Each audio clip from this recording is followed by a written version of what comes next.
full effect after 832. Y'all already know how I do, man. I'm live and direct with my boy after 662. Y'all already know how he do. What's popping and what's dropping, brother Craig?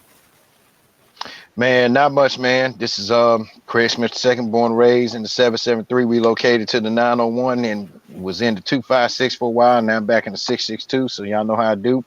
Man, we got a topic filled Sunday today, bro. A lot of topics.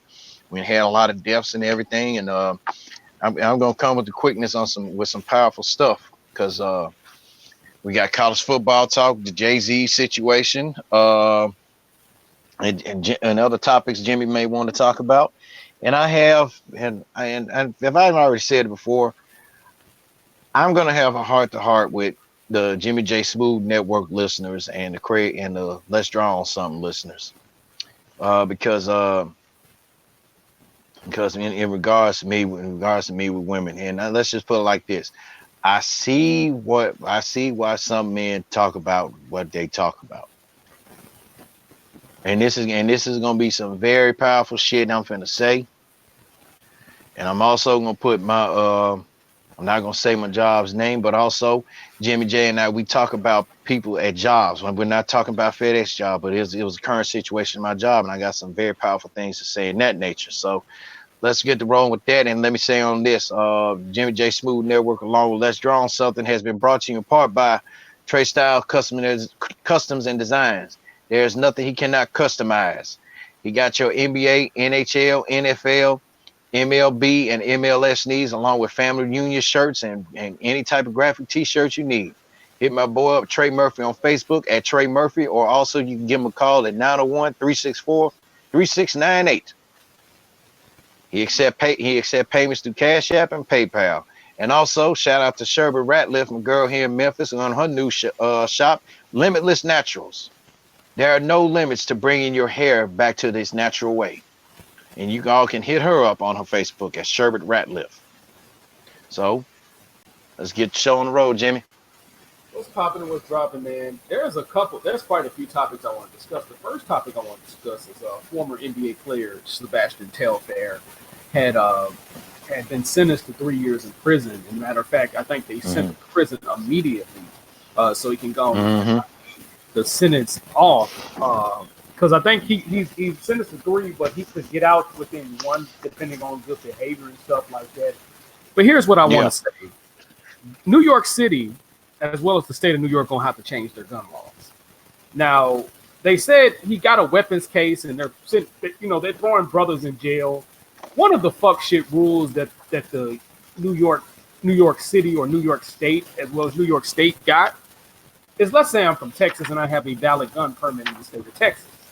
My gun permit is not valid in the state of New York because of their fuck shit laws. Also, I want to educate people because people don't forget this. Plexico Beers actually had a valid gun permit, but the problem is when he went to New York, he had a gun permit in the state of Florida, and his gun permit was not valid in the state of New York. That is a atrocity of fucking laws right there.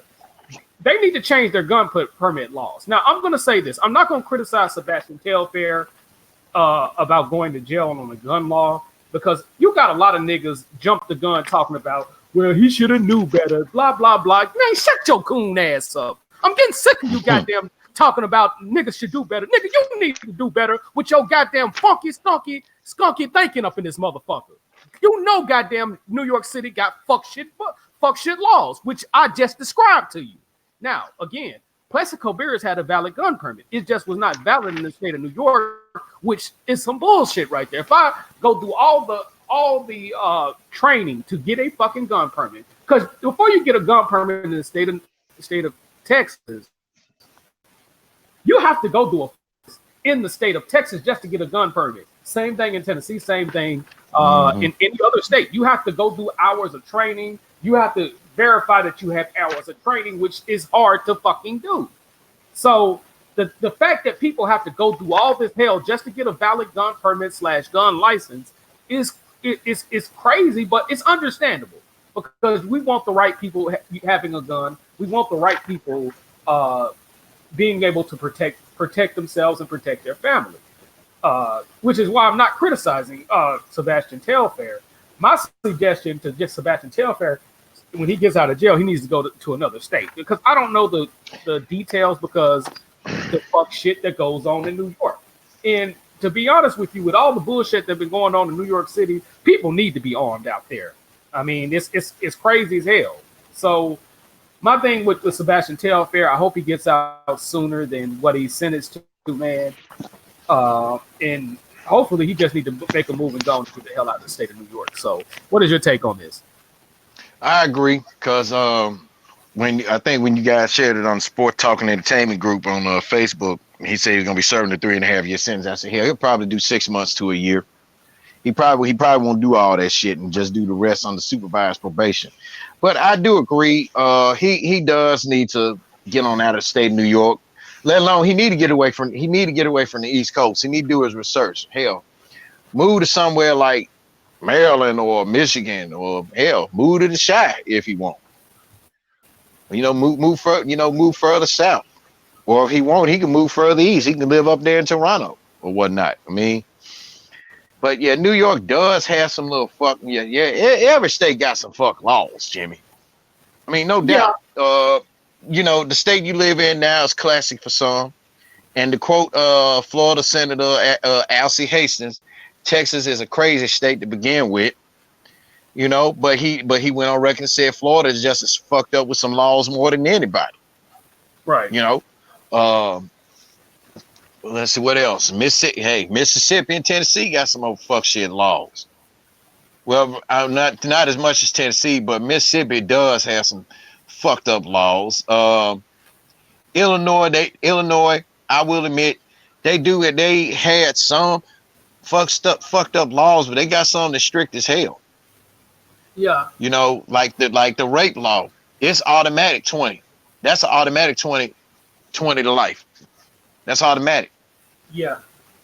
They don't play about that shit. But as promising of a career as Sebastian Telfair had, and I said that, and I say promising career he had loosely. It's sad that you got to see guys like this just fade away from obscurity and stuff like that. And to me, when I saw him play in Louisville, man, I didn't see what the hype was about him. I mean, he was, to me, he really wasn't a good point guard, man. He didn't have no jump shot. He was just, I mean, then when he got to Portland, it was just like what the fuck?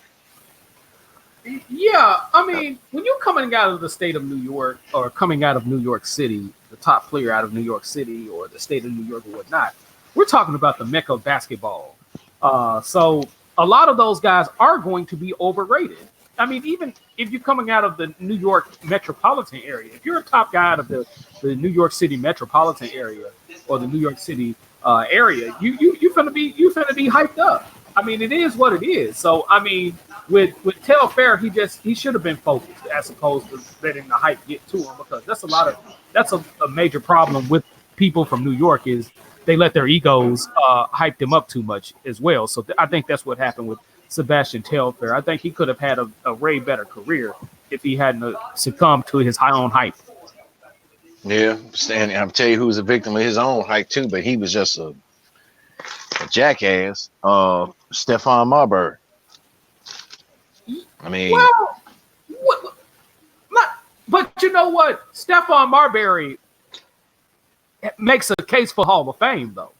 Even though he was a hype job, he was in a way better situation than Telfair. At least he didn't fall off the face of the earth like Sebastian Telfair. He fell off the face of the earth toward the end of his career, but his career was already established, when he fell off. So you can make a case for Stephon Marbury being in the Basketball Hall of Fame on the first, or maybe between the first and five ballots. He can drop a few ballots and it won't be a complaint because of the shit he did with Minnesota.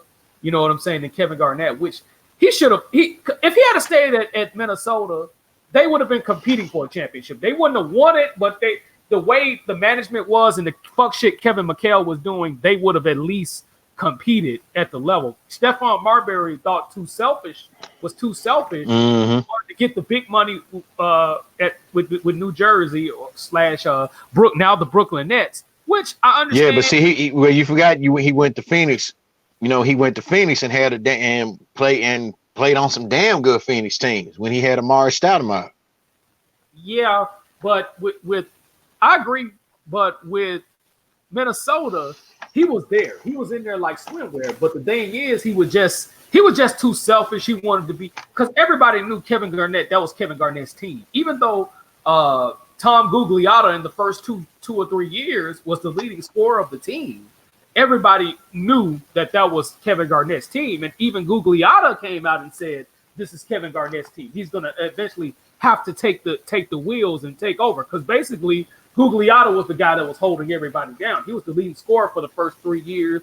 You know, saw progress. So, you know, when Gugliotta finally left, I think Gugliotta went to Phoenix with Stephen Marbury at one time, if I'm not mistaken. But, you know, with that being said, I think Marbury should have stayed at Minnesota and progressed there. And, you know, and if it didn't work out, then yeah. But he just jumped the gun too quickly in terms of going to New Jersey. But with Sebastian Telfair, you know, he was a victim of his own hype, and you know, his best years was at Cleveland, and that 9.8 points a game, and 9.8 points a game. I'm looking it up on Wikipedia, which is linked to statsreference.com, through statsreference.com, and his best years was 9.3, 9.8, 9.8. You know, 9.5 at Portland in his second year. So, you know what I'm saying? He was a victim of his own hype job. You know what I'm saying? But I hope he's able to bounce back. I hope he got his retirement situated, you know what I'm saying, to where he could, you know what I'm saying, once he gets out, he can leave. Because once you get retirement, they can't really take anything out of the bank unless you got kids or his wife, Miss Rodriguez. I think her name is Steph. Let me go back to Google. He got him some Puerto Rican chick out there. So yes, I think it looked like she mixed with some with some sister too. Yeah, which most of them are, but Samantha Rodriguez. I hope Samantha Rodriguez do right by his money, because you know because if he's in jail in any kind of retirement, this applies in the NFL, then the person that has say so on the money is, you know, the next of kin, which would be his wife. You know, in OJ's situation, the oldest daughter was controlling the money and stuff like that, because that's how Sydney and the younger siblings were able to go to real estate school, and you know, they're investing in property. They're, you know, and shit like that. So she has to hold it down for him while he's in jail, because he did spend 14 years in the NBA back and forth, and then he spent a little bit of time in the Chinese basketball league. So I hope he's doing right. She's doing right by it and stuff like that. So it is what it is. True. Sebastian Telfair. You got anything else you want to say about Brother Telfair before we jump to the next topic? No. Okay. Well, I didn't mean to cut you off.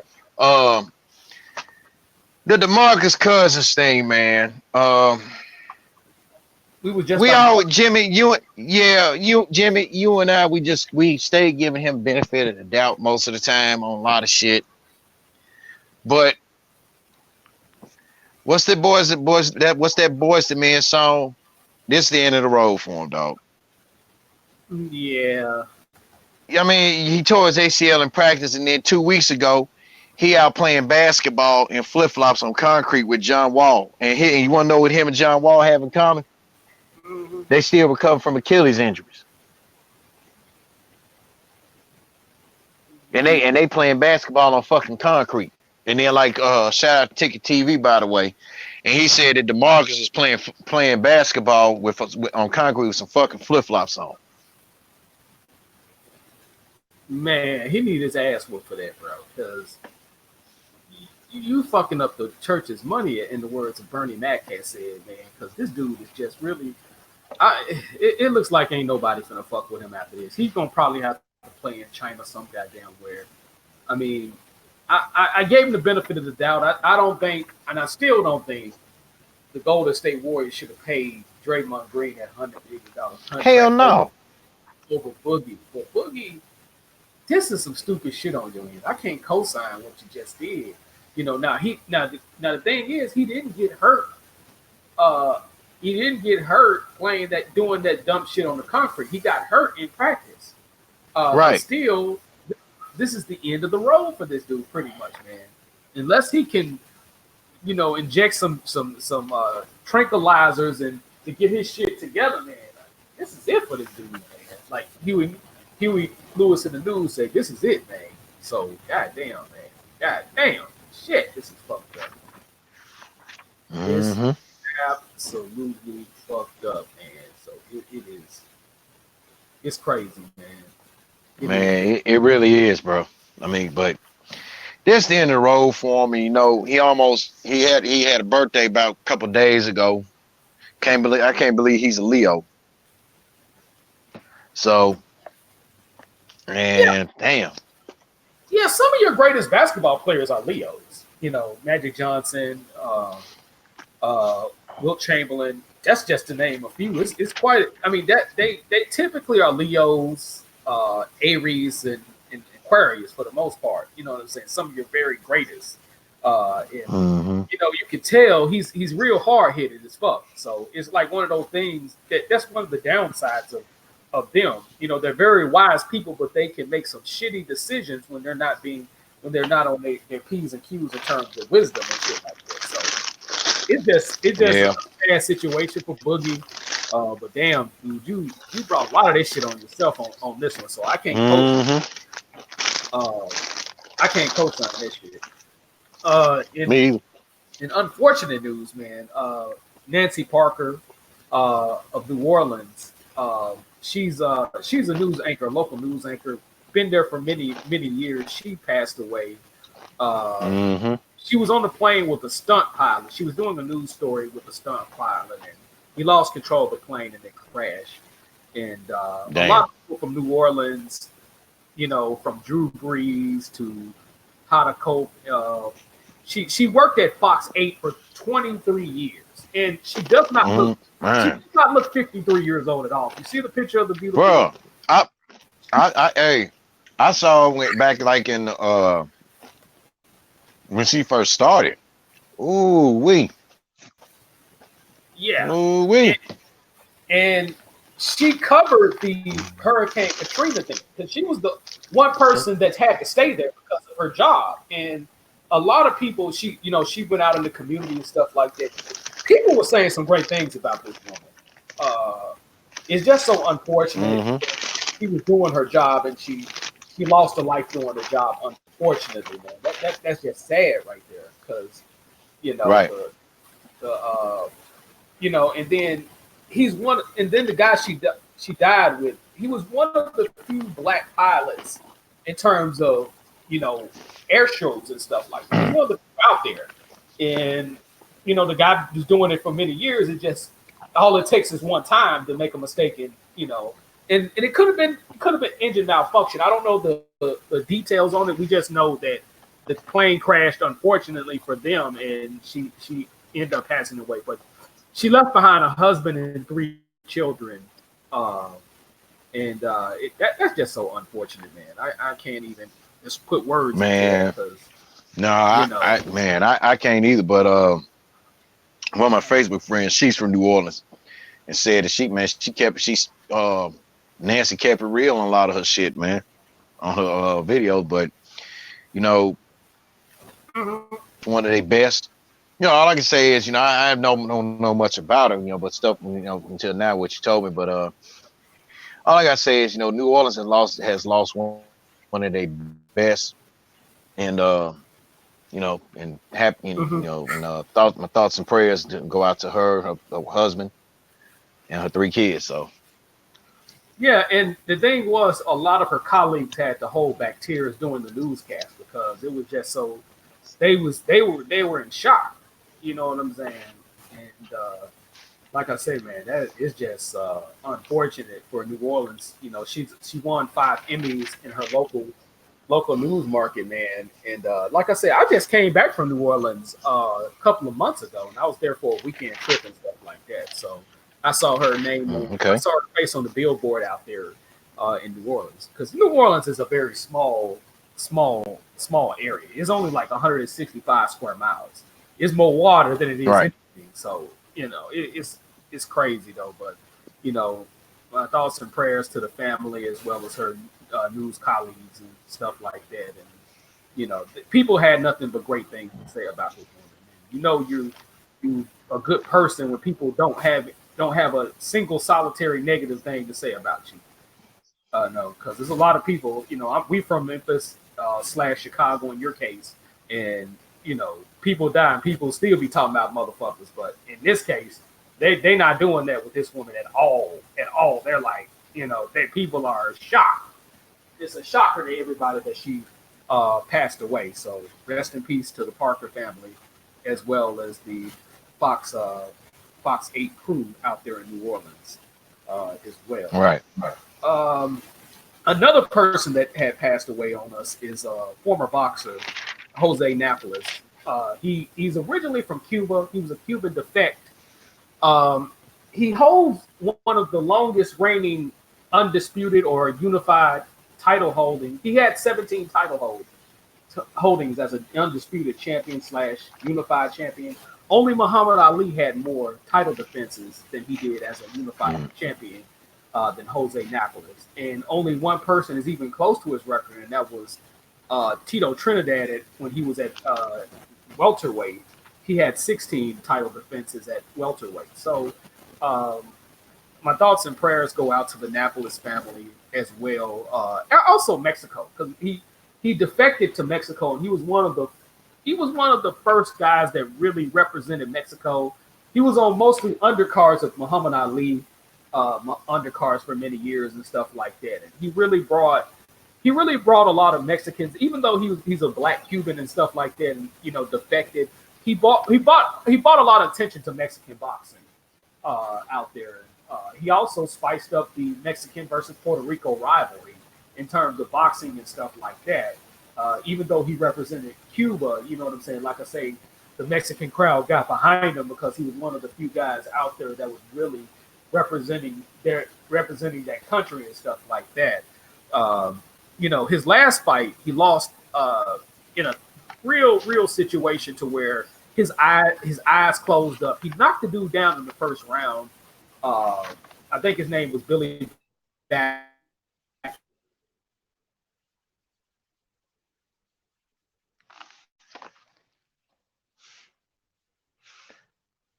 Hey, your mic cutting out, bro. I'm sorry, but can you hear me now? Can you hear me? Yeah. Can you hear me now? Okay. Yep. But in the end of his last fight, he took a beating so bad to where the referee stopped the fight because his left eye was closed up, and he from that point forward he never boxed again. But he was definitely a legend. He had 54 knockouts in 87 fights, and he's going to be truly missed by the boxing crowd and by boxing fans, period. So rest in peace to Jose Napoles. You have anything to say about that one?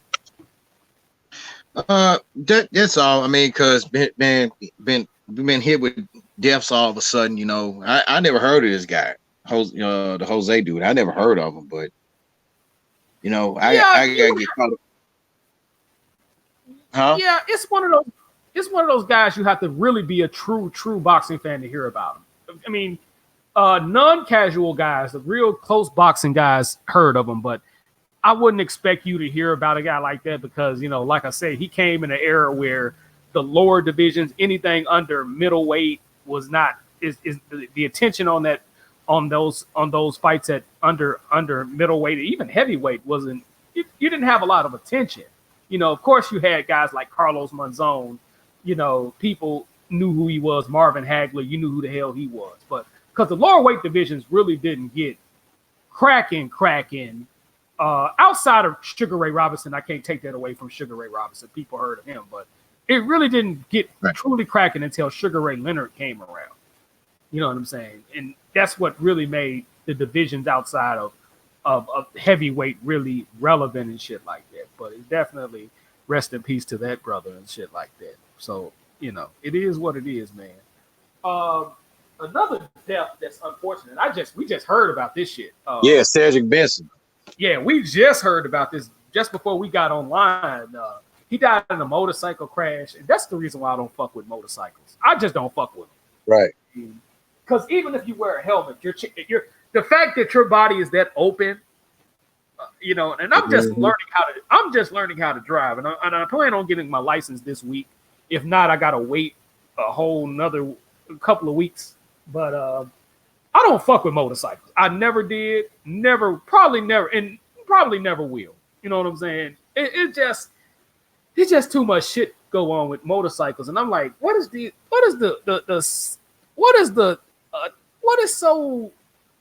so good about a fucking motorcycle? I mean, everybody. Go ahead. What I think, man, it's cool for everybody to have a motorcycle, I believe. I wouldn't mind. Hey, I don't mind looking at them, but I wouldn't mind riding one myself. But as far as like to own one and riding and stuff like that, everybody got it. It's like I'm put it like this: having a motorcycle is like equivalent to having sex. You gotta have it. Yeah. But some people I see, man, it's like I see guys 18, 19 years old already got motorcycles. It's like, what the fuck? I wouldn't mind doing it, riding one. Help. My ex-wife has a motorcycle. She really don't have no business riding one in the first goddamn place. But listen to Craig Comes Clean on my thoughts about that one. But yeah, I just guess it's just more like I just said. People got to have a motorcycle. It's like them have them got it's like sex. They got to have it. Yeah. And, so. And unfortunately for Cedric, he died in his hometown of Austin, Texas. He starred, of course, for the Texas Longhorns. He had a pretty decent NFL career. He had a decent NFL career, Yeah. I can't. Didn't he stay in the news a lot for a lot of bullshit? Mm-hmm. Yeah. Yeah. And that was the downside of that personal conduct policy. It really puts a light on. He stayed on the news for some bullshit, and I think somebody pointed that out to him. Said it's bad. You stay on the news for any little thing. You don't stay. You don't be in the news about nothing good that you do. So, damn. Yeah. Unfortunate. Yeah, he could have had a better career. I think him being in the news a lot and him being suspended a lot, I think that played a factor in his career being on the downside. He had a couple of good years at Cincinnati, but then, when he's the law thing, that personal, that's the downside of that personal player conduct policy. It sheds a light on you too much, man. So it was one of those things, it's crazy, man. It's crazy though. But I definitely love his potential at Cincinnati and shit like that. Yeah. That he had at Cincinnati. Because wasn't him and Priest Holmes on the same Texas team? Priest Holmes. Wasn't him and Priest Holmes? No, Priest Holmes was way before him. Priest Holmes was way before him. He's talking way before him. So, yeah. Crazy question. What happened to Priest anyway? I don't know. I don't know, but that's another. That's a topic for a Hall of Fame thing, because I think I think he should be in the Hall of Fame, especially not those Cincinnati. I have to say Cincinnati, the Kansas City years. He should definitely be in the Hall of Fame. Hell the yeah, numbers with he had, them numbers he put up. Yeah, when he had Dick Vermeil, shit, that man put up back. Woo! Didn't that man have like 3 straight 50? Didn't he have like 3 straight 1,600-yard rushing seasons under that offense? Yep. And Shit. he was not, and not only he was a good, he was good in the running game. He was good in the passing game. He was a big factor in the passing game, man. So I mean, he makes a good case. Now he has less than 1,000 yards rushing, but you can make a case as an all-purpose back, kind of like with what's that dude named Roger Craig. You can make a case for him just like Roger Craig. So he scored 80. Yeah, he scored 85 touchdowns. He was a rushing touchdown leaders 2 years in a row. I mean, the years he had was like, man. I mean, you can make a strong case for this brother. You can definitely make a strong case for him. I mean, he had 1,000-yard season right before Jamal Lewis came, and he played on that Super Bowl team with the Ravens the year they won the Super Bowl. So you can make a real strong case for that dude. I mean, but unfortunately for Cedric Benson, man, rest in peace to the brother, man, and Yeah. I hope the family, man, can hopefully heal from this, man. It's gonna be real hard, man. But jumping on another topic, man. Let me see, because I got my window went out on me. I want to get on the Rich Paul. I understand they reversed the Rich Paul rule. Am I correct in that assumption? I haven't been following the Rich Paul rule. I know he responded about that shit, but go ahead. But from what I understand, they reversed the Rich Paul rule. What I understand about the requirements and stuff like that. I mean, if they did, this is a good thing. I'm gonna be typing up the Rich Paul, because that's what I was hearing on social media.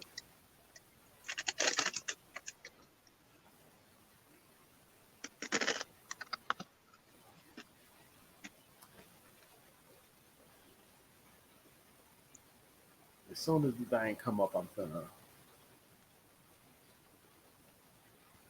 Yeah, NCAA reverses the rule after the backlash. Yeah, so according to the New York Times,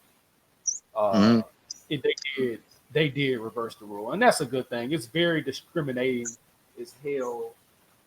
That was just some fuck shit rule. They were just trying to flex their muscle, and it just didn't turn out right. And I'm glad they did reverse that racist ass rule. That's what it is. It's real racist. I mean, at best, you can do a 6-month course on being a sports agent, and you can be a sports agent. It's just you just gotta follow the rules and regulations of being an agent, and that would have definitely affected a lot of people that have agencies and stuff like that. That would have affected a lot of people. So I'm glad they did the right thing by reversing that fuck shit rule, man. It's fuckery nonetheless, man. And it's a good thing they reversed it. What's your take on it? Yeah, me too.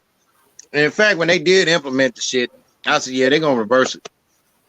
Because really, whatever idiot or idiots decided, which was the NCAA, when they decided to pass that law, it was set to fail. So they shouldn't have programmed their brain to come up with something like that. So I mean, yeah, like you said, you guys half of these damn sports agents don't even have a damn degree. Yeah. So the way I see it, whoever it was just didn't like the fact, Rich Paul being a street nigga is getting more money than a regular agent. So yes, sir. But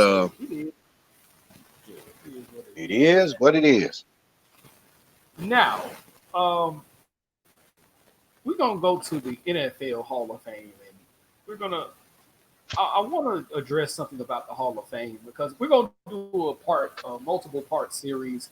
I don't know where it's gonna stop, because if I literally talk about people that should be in the Hall of Fame, this show would literally go 12 hours, if not 24, literally. Literally. It's just so many people that that should be in the Hall of Fame. It's just a crying shame that people are left out of the Hall of Fame. Now, the good thing is a few people were able to get in the Hall of Fame, like Johnny Robinson. I think he should have been in the Hall of Fame. At least, I don't know if he was a first ballot Hall of Famer, but you can definitely argue that you could argue that because at the time it wasn't a lot of people with 50 plus interceptions, and that was right. the common goal that people got to is the 50 interception thing. So you could argue first ballot, you could argue third or fourth ballot. He shouldn't have been waiting that long. I will say that he was a key member of the Kansas City defense with linebacker Willie Lanier, Buck Buchanan, Charlie Culp, just to name a few on that great defense. I think all of those guys were first ballot Hall of Famers. I know Willie Lanier went in the first ballot. I know Buck Buchanan went in on the first, or I should say the late Buck Buchanan. He went in on the first ballot. But what I want to get to is the interception leaders. Once I'm gonna pull this up online. I normally have this up all-time interception leaders. Hold on. All-time. Come on, computer, stop slowing down on me. All-time interception leaders, because I want to put it in perspective. I'm going to Wikipedia. And this is very reliable, so this is pretty much not to be disputed because Wikipedia do have some fuck shit. I'll say that. So I will, so cross-reference what you look up on Wikipedia, by the way. Now, the first... I mean, cut you out, Jimmy. I managed to save this page from Bleacher Report. And they had like the top 90. I mean, well, we can do something like that. Just cover talk about 4 people that need to be in the Hall of Fame, all in general. Yeah, we could. Because even though, because with my lack of internet connection and stuff like that, I managed to save the save the page offline. So they had top 90 players. So number 90, Roger Craig, 4 Pro Bowl. Roger Craig was running back for the 49ers from 83 to 90, the Raiders from 91, and for the Vikings from 92 to 93. He was elected to 4 Pro Bowl teams and was named to the first team All-Pro team one time. Craig was named as the second team running back for the All-NFL All-Decades team of the 80s. During the decade, Craig had the following accomplishments. Yeah. Roger Craig was a unique runner in that he had the size and strength to run up the middle, the speed to run outside, and hands comparable to the league's best wide receivers. This versatility allowed him to become the first runner in league history to gain more than 1,000 yards in both rushing and receiving in the same season, 85. When he retired, his career rushing yards, 8,189, ranked 16th all-time, while his receptions at 566 ranked 19th. And he said he also had an unforgettable style of running where his knees would come up usually high, which probably made it more difficult to be tackled. Hands down. Let me explain something to the audience on there. Roger Craig, outside of Joe Montana, was the 49ers offense. Now, he came after the first Super Bowl when they had after they had Freddie Solomon and Dwight Clark and I think the dude named Bob King or something like that, because he owns a car dealership out there. They had like a good running game before Roger Craig, but it was nothing like having Roger Craig on that team. Now they had a Pro Bowl running back. I can't think of the name off the top of my head. They had a Pro Bowl running back, but he was at the end of his career. Which is why they drafted Roger Craig in the first place. Roger Craig was for a fresh set of legs. He made that offense click because when Jerry Rice couldn't get open, when John Taylor couldn't get open, he was the guy that you could throw it to out of the backfield, and he was a very effective. If you look at the Super Bowl versus the Miami Dolphins, Roger Craig was the most effective guy on that field. He could have argued he was the Super Bowl MVP of that 1984 Super Bowl because he made it easier on Joe Montana.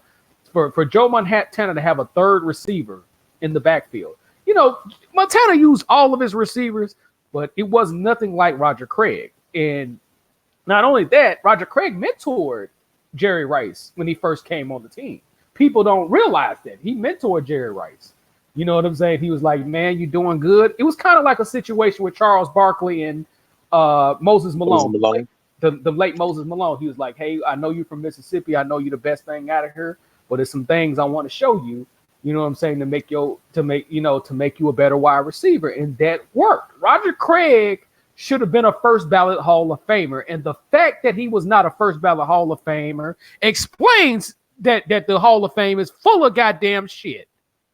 Yes, Jerry Rice was a first ballot Hall of Famer. Joe Montana. It's quite a few first ballot Hall of Famers on that 49ers team in the 80s. But the fact that Roger Craig has the weight is just as big of a crime as Cliff Branch not being in the Hall of Fame after being the only Oakland Raider. After being the only Oakland Raider to play on all three championship teams. I'm sorry, Ted Hendricks was on. He was the only other guy other than Ted Hendricks. I have to put myself in check. You know what I'm saying? But the fact is, he was the only offensive player to be on all three of those championship teams. So the thing is, Roger Craig should be in the Hall of Fame. The senior committee need to get their act together and get his ass in the Hall of Fame because it's a fucking crime. It's a fucking crime that this dude's not in the Hall of Fame. He don't need 10,000 yards. The nigga got 13,000 all-purpose yards. 13,000 all-purpose yards. And then if you include the postseason, he was an effective guy during the postseason as well. He was just as effective as Jerry Rice because the key plays on that drive was those dump offs to Roger Craig. When Joe Montana led them 90 yards down the field, which was at the time the longest drive in Super Bowl history. You know what I'm saying? To beat Cincinnati.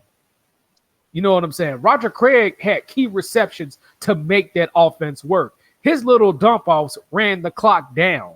It was key. It wasn't just him throwing the ball down the field to win the game. It was Steve Walsh was using timing routes to give Cincinnati as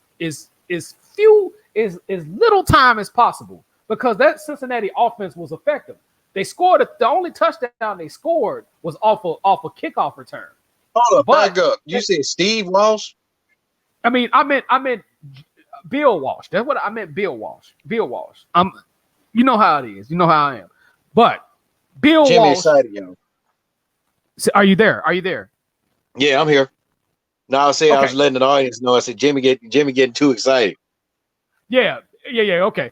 But Bill Walsh, when he created that drive, it was a ball effective situation because it was 2 minutes 36 seconds on the clock.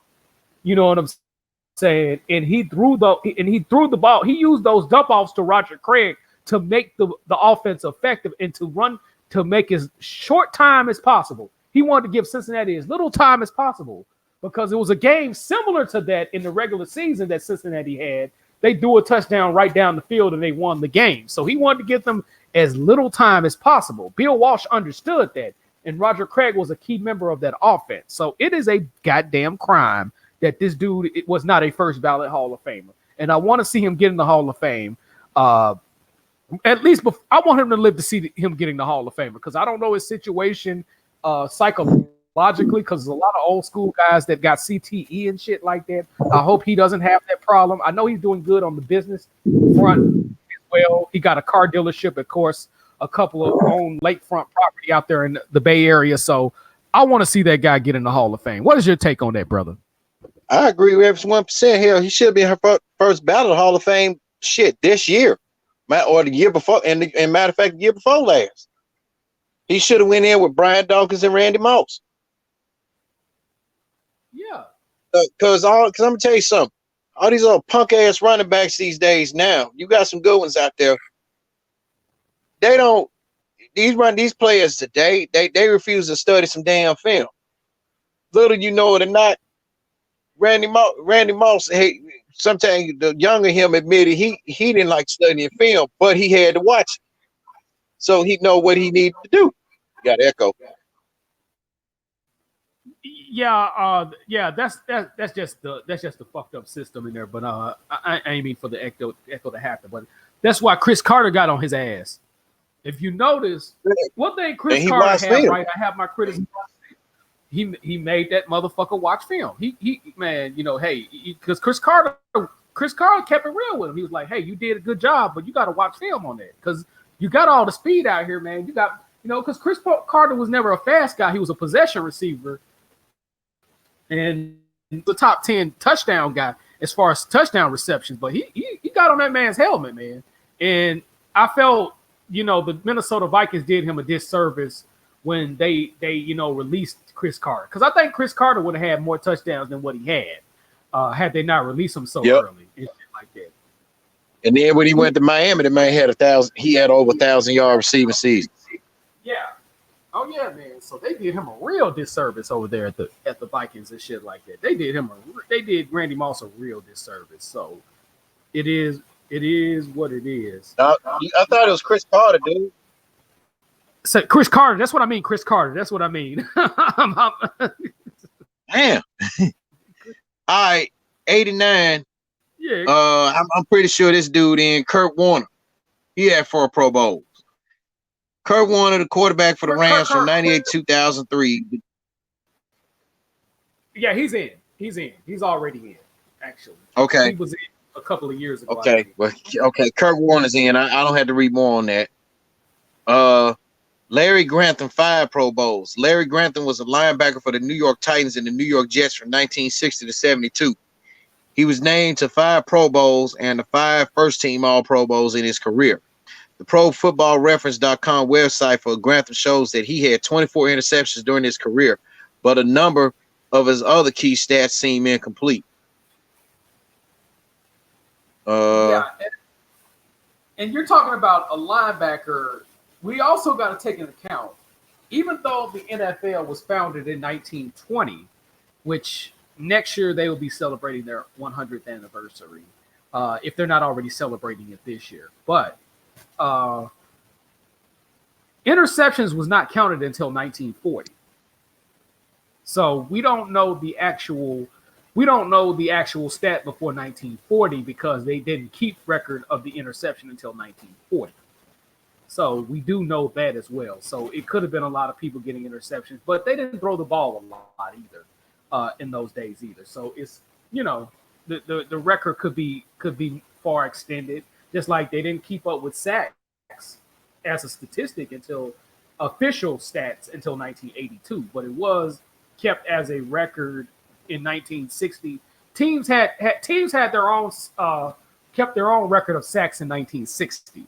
You know what I'm saying? From the AFL into the NFL. You know what I'm saying? Before the merger as well. So we do have to take that in consideration as well. But nonetheless, 24 interceptions for a linebacker is definitely first ballot Hall of Famer numbers, in my personal opinion. 5 Pro Bowls in 10 years, 12 years. Am I correct on that assumption? Let me look it back up. Like I said, I saved this. I don't know how and when this article was, but I saved it though. Please correct. Yeah, 1960 to 72, 12 years. Okay, so he's definitely at that particular time to make 5 Pro Bowls would recommend you to be in the Hall of Fame in any way at that particular time. Now you got people that every year, you got people that have been in the Pro Bowl 10 out of 11 years and stuff like that. So at that particular time, we're talking about the era that he was in. If you take the 24 interceptions as a linebacker, he was a hell of an effective linebacker. So he makes a hell of a case. I want to know what these guys are thinking, not putting these guys in the Hall of Fame. So it is what it is when it comes to that. So okay. Yeah. So you're welcome to continue. Speaking of 5 Pro Bowls. Okay, speaking of 5 Pro Bowls, can you hear me? You went in and out, brother. Unfortunately, you went in and out. Okay, go ahead. Speaking of 5 Pro Bowls, Cornelius Bennett, linebacker. Hold on. Cornelius Bennett, linebacker for the Buffalo Bills from 1987 to 95, the Atlanta Falcons from 96 to 98, and for the Colts from 99 to 2000. Bennett was elected to 5 Pro Bowl teams and to first team All-Pro one time. Bennett was named as the second team linebacker for the NFL All-Decade team in the 90s. Some of Bennett's accomplishments in that decade included the fact that he played in 5 Super Bowls during the 90s, and he lost in all 5 of them, beginning with 4 straight as a member of the Buffalo Bills. He added a 5th while with the Falcons. He earned Pro Bowl honors 4 consecutive years during the Bills' unprecedented run of the AFC Championship. Well, let me dwell on those 4 appearances when the Bills went to the Super Bowl. Okay, I felt they should have won the one against the Giants. Okay, that was one right there if dude had hit that kick. Okay, we all knew when they played the Redskins, they weren't going to win that game. No way in hell. Okay. No way in hell. The Cowboys, and when the Cowboys made the appearance, we knew they. I all of a sudden knew we knew they weren't gonna win that one. But when they played the Cowboys again in the Georgia Dome, I think there was some little fucked up ass coaching on Marv Levy's part because they had Dallas beat and wasn't no damn excuse for them to allow Dallas to score 30 straight points on their ass like that. Yeah, but don't even get me started because they had a damn good defensive plan. They shut everything down and then they don't know what the fuck happened.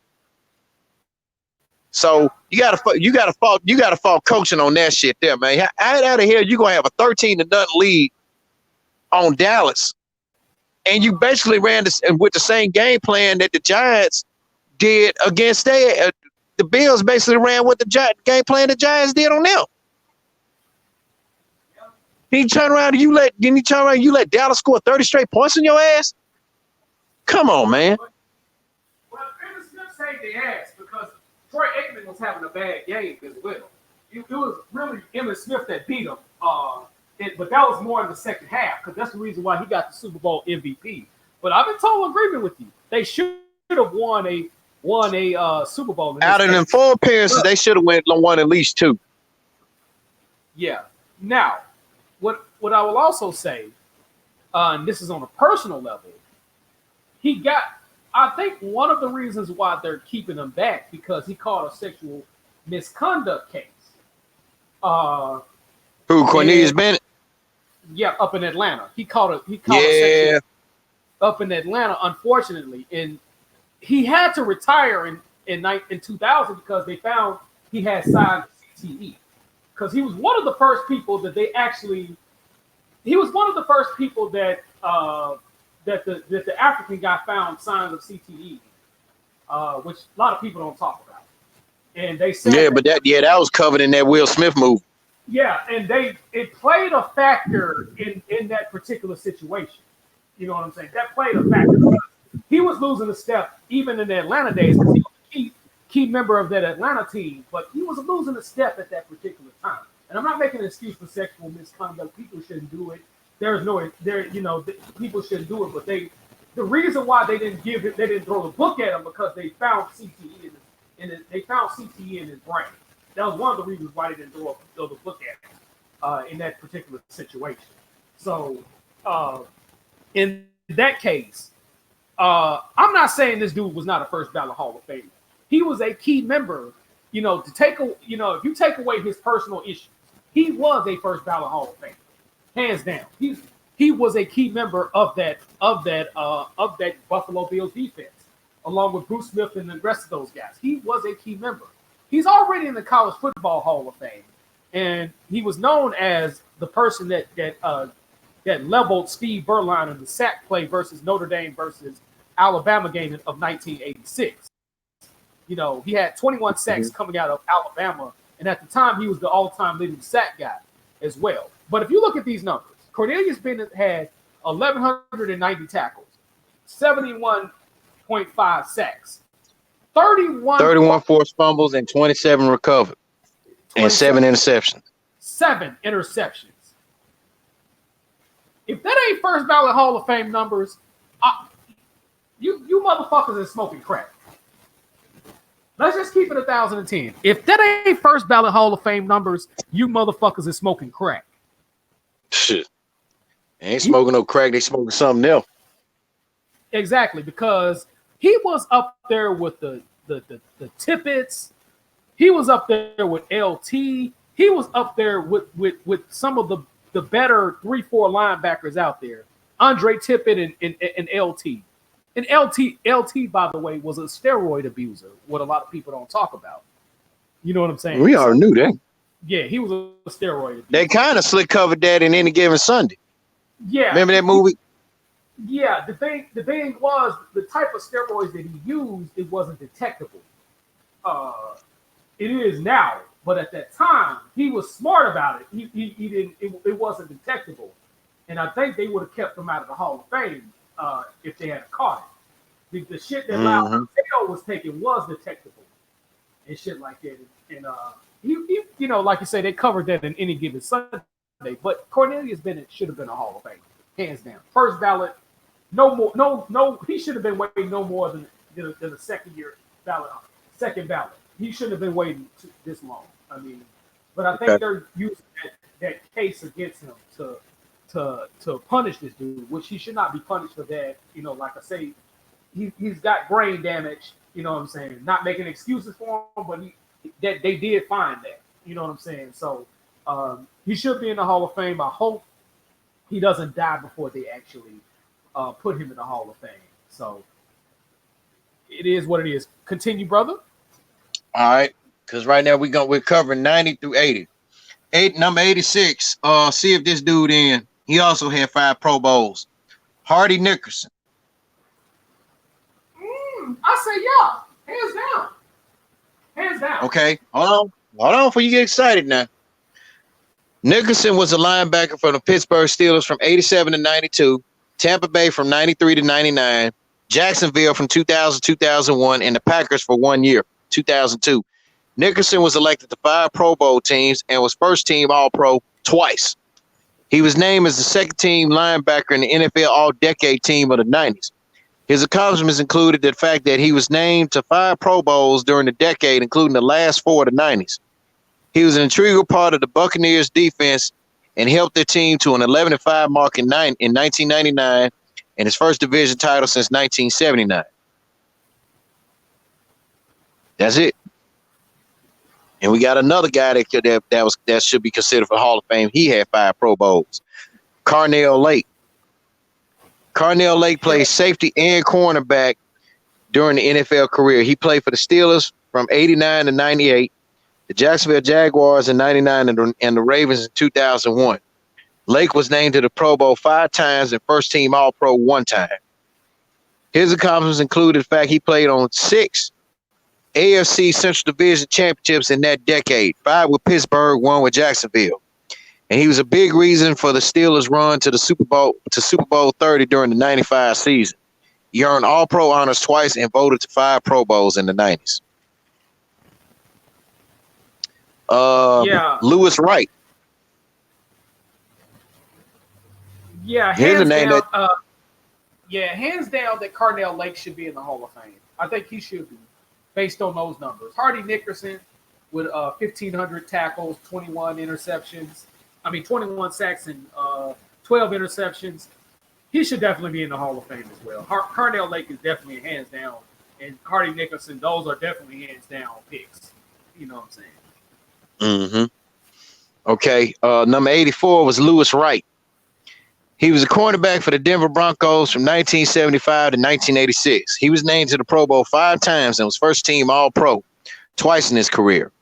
He was selected as second team cornerback for the All-Decade teams of the 70s. And his accomplishment is that during that decade was the fact that he was named All-NFL 4 times, twice in the 1970s and twice in the 80s. He was a key component to the Broncos' Orange Crush defense that led the team to his first ever division title and Super Bowl berth in the 77 season, followed by another division crown in 78. Yeah. And to go back on what I said, he was one of the only other shutdown corners as well, because he had 26 interceptions, which if you look at his stats, they would say he's not a Hall of Famer, but he was one of those guys people didn't throw in his direction either, which he would have had like 50 or 60 interceptions in his career had they not stopped. Had they threw in his direction, he would have had more interceptions. You know what I'm saying? So I wouldn't put him on the level of Lester Hayes, but I say he should get in the Hall of Fame just based on that stat, because if they threw in his direction, they probably do it 3 or 4 times a game in his direction, and probably like, don't throw it again, goddammit, because we don't want this dude to get 4 or 5 interceptions against us. So I definitely think he should be a Hall of Famer, Louis Wright, in my personal opinion as well. Continue, please. Mm-hmm. Okay. Now here's a name who I think should get in next year. Andre Johnson, 5 Pro Bowls. Andre Johnson, wide receiver for the Houston Texans, has been elected to 5 Pro Bowl team.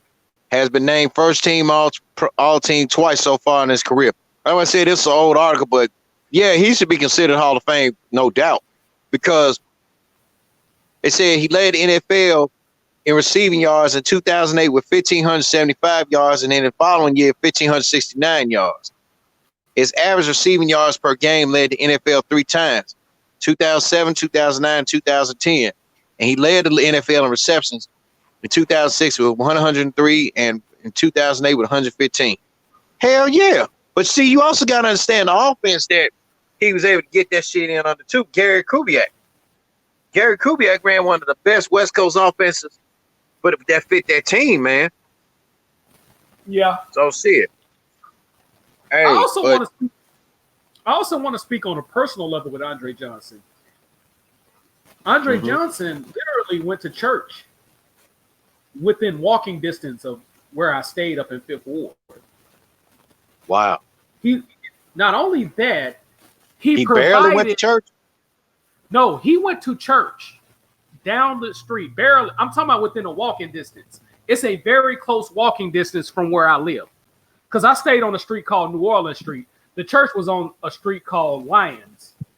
He went to church with literally like within walking distance of where I stayed.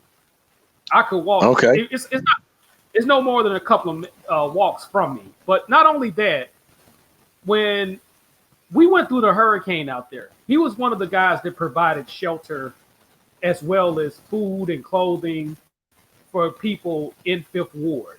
So that is not only that guy is a great football player and he deserves to be on the first ballot Hall of Famer.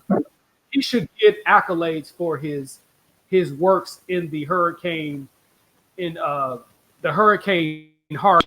He definitely should be commended by the NFL on what he did for the community out there. Mm-hmm. He was out there with Billy D. He was out there in the trenches. I can say some good things about Andre Johnson on a personal level. He should have definitely got accolades for that. You know what I'm saying? So much respect to that brother. So please continue. That was it. Okay, we got number 2, Tommy Nobis, 5 Pro Bowls. Tommy Nobis was a linebacker for the Falcons from 1966 to 76. He was elected to 5 Pro Bowl teams and was first team All-Pro one time in his career. And he was also named first team linebacker in the NFL All-Decade team of the 60s. His accomplishments in that decade included that Nobis was an All-American at Texas, was the Atlanta Falcons' first ever draft pick. He became an immediate star, but suffered from the lack of talent around him. Despite this lack of support, he still earned all NFL honors in only his second season. A relentless player who gave 110% on every play, he earned Pro Bowl honors 5 times during his 11-year career. He was named to the Pro Bowl each of his first 3 seasons and went on to lead Atlanta in tackles 9 times during his career. Nobis was a tough linebacker that had a nose for the ball. Definitely. I can truly say, because he was on the same defensive team that Humphreys, the guy from Memphis, I think his name Lee Humphreys, that finally made the Hall of Fame after 17 fucking years. Yeah, he definitely deserved to be in the Hall of Fame. Tommy Nobis definitely. And unfortunately, he's not going to be able to Yep. see that because he died in 2017. So I hope his son or whoever his living family member is be able to take that. But I wish they would not do guys like that, especially guys like him as well. You know, that's one person I can say he's a Hall of Fame ballot. He should have been on the first ballot, or no more than three ballots down. He shouldn't be no more than 3 ballots down from the first. So it is what it is with that. Yep. All right. This guy should be in the Hall of Fame already. Sam Mills. Yeah, I'm typing it up as you speak as well. So He's in there too. I'm typing it up as we speak. So I'm saying continue speaking, and I'll give my conjecture. Yeah, Sam Mills, 5 Pro Bowls. He was a linebacker for the Saints from 86 to 94, and he played for the Panthers from 95 to 97. Mills appeared in 5 Pro Bowl games and was also voted first team All-Pro one time in his career.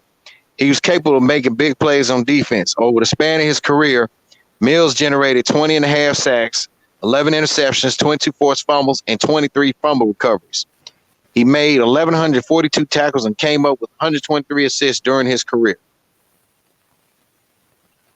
Oh my goodness! And he's no longer with us. Yeah, because I remember that. Yeah, he died of cancer. I remember that. Yeah, he was a part of the Dome Patrol. I would say damn near all 4 linebackers from the Dome Patrol. I know Ricky Jackson got in, but he was a key guy. He was the heart and soul of that Dome Patrol outside of Ricky Jackson. So, yeah, that's a crime in itself as well. And he was a big factor in that Carolina defense being as good as it was, because he was the assistant to the defensive coordinator during the time that they went to the Super Bowl. So, yeah, he should be in there. He was a part of that Dome Patrol. So, you know, if one thing about New Orleans during that time, because they called them the Aints at the time, they made some playoff runs. They made some playoff runs with the Dome Patrol, but their defense, especially the linebacking corps, was the heart and soul of that defense. You can say a lot about the New Orleans Saints and call them the Aints all you want, but that defense wasn't no Aints. So yeah, Sam Mills on that Dome Patrol, yeah, he should be a Hall of Fame. He should have been on the first ballot, because without him, your boy Ricky Jackson wouldn't have got that many sacks, because Ricky Jackson had 120 sacks in his career, and most of them during those Dome Patrol years. And Sam Mills, look up the defensive front they ran. I think they ran either 4-3 or 3-4. It was a 3-4. It was a 3-4, but it was a tricky 3-4. It looked like a 4-3, but it wasn't. It was a 3-4. So that something like what Saban would run. Yeah. So he flourished in that offense, and even when he went to Carolina that 1 year under what's that dude name? What's the defensive coordinator for the? I couldn't. Ron. Well, he's the coach now, Ron Rivera.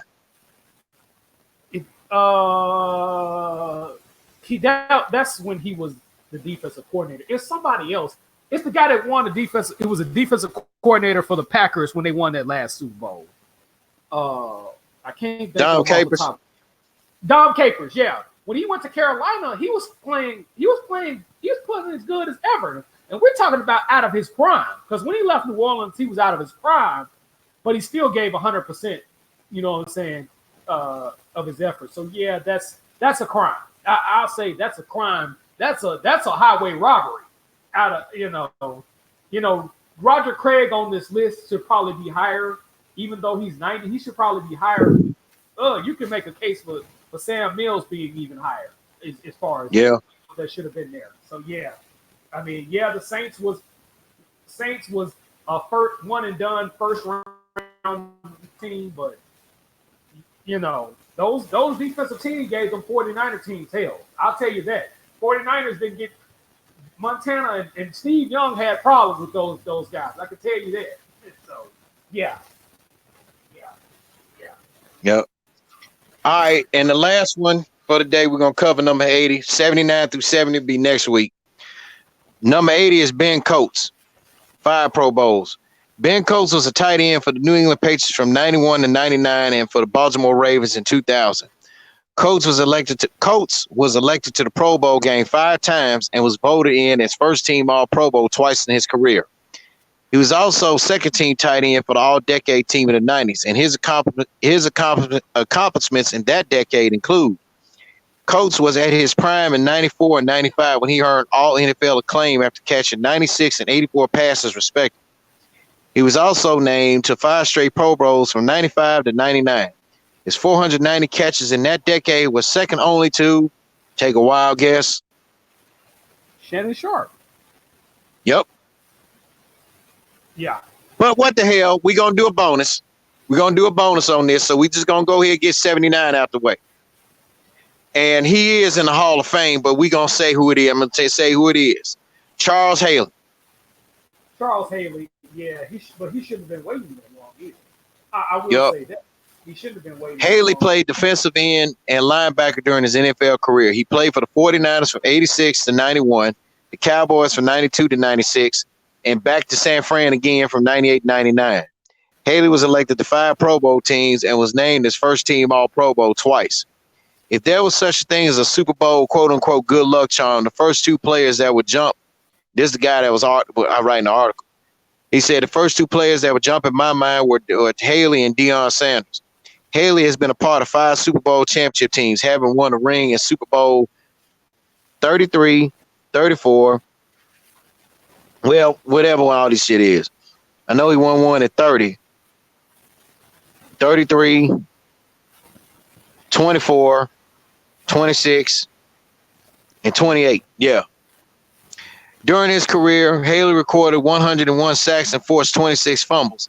He was adept at creating havoc in the backfield. So yeah, he's in. He's in.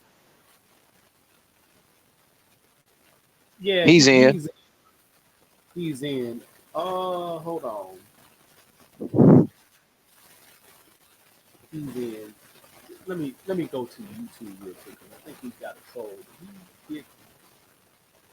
I'm gonna block him. We got a troll in here. But yeah. Charles Haley should have been in. Charles Haley definitely should have been in. He should have been on the ballot. It was one of those sports writers.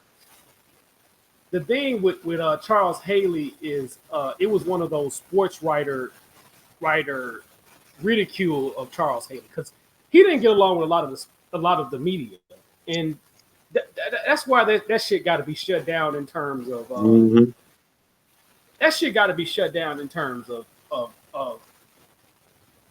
I think it needs to be a balance of fans, coaches, in sports writers, as opposed to it just being mainly sports writers. Because if it's mainly sports writers, people are going to have bias towards certain players and stuff like that. So I think the fact that I'm going to photograph this and hold on. Before I get them up out of here, I'm going to photograph this. So I'm going to get your account shut down. That's first and foremost. If you come back in here, it's going to be a problem because I'm going to know who it is. And I got a pretty good idea where you come from. So Hulk the second, get your little bitch ass up out of here, you troll.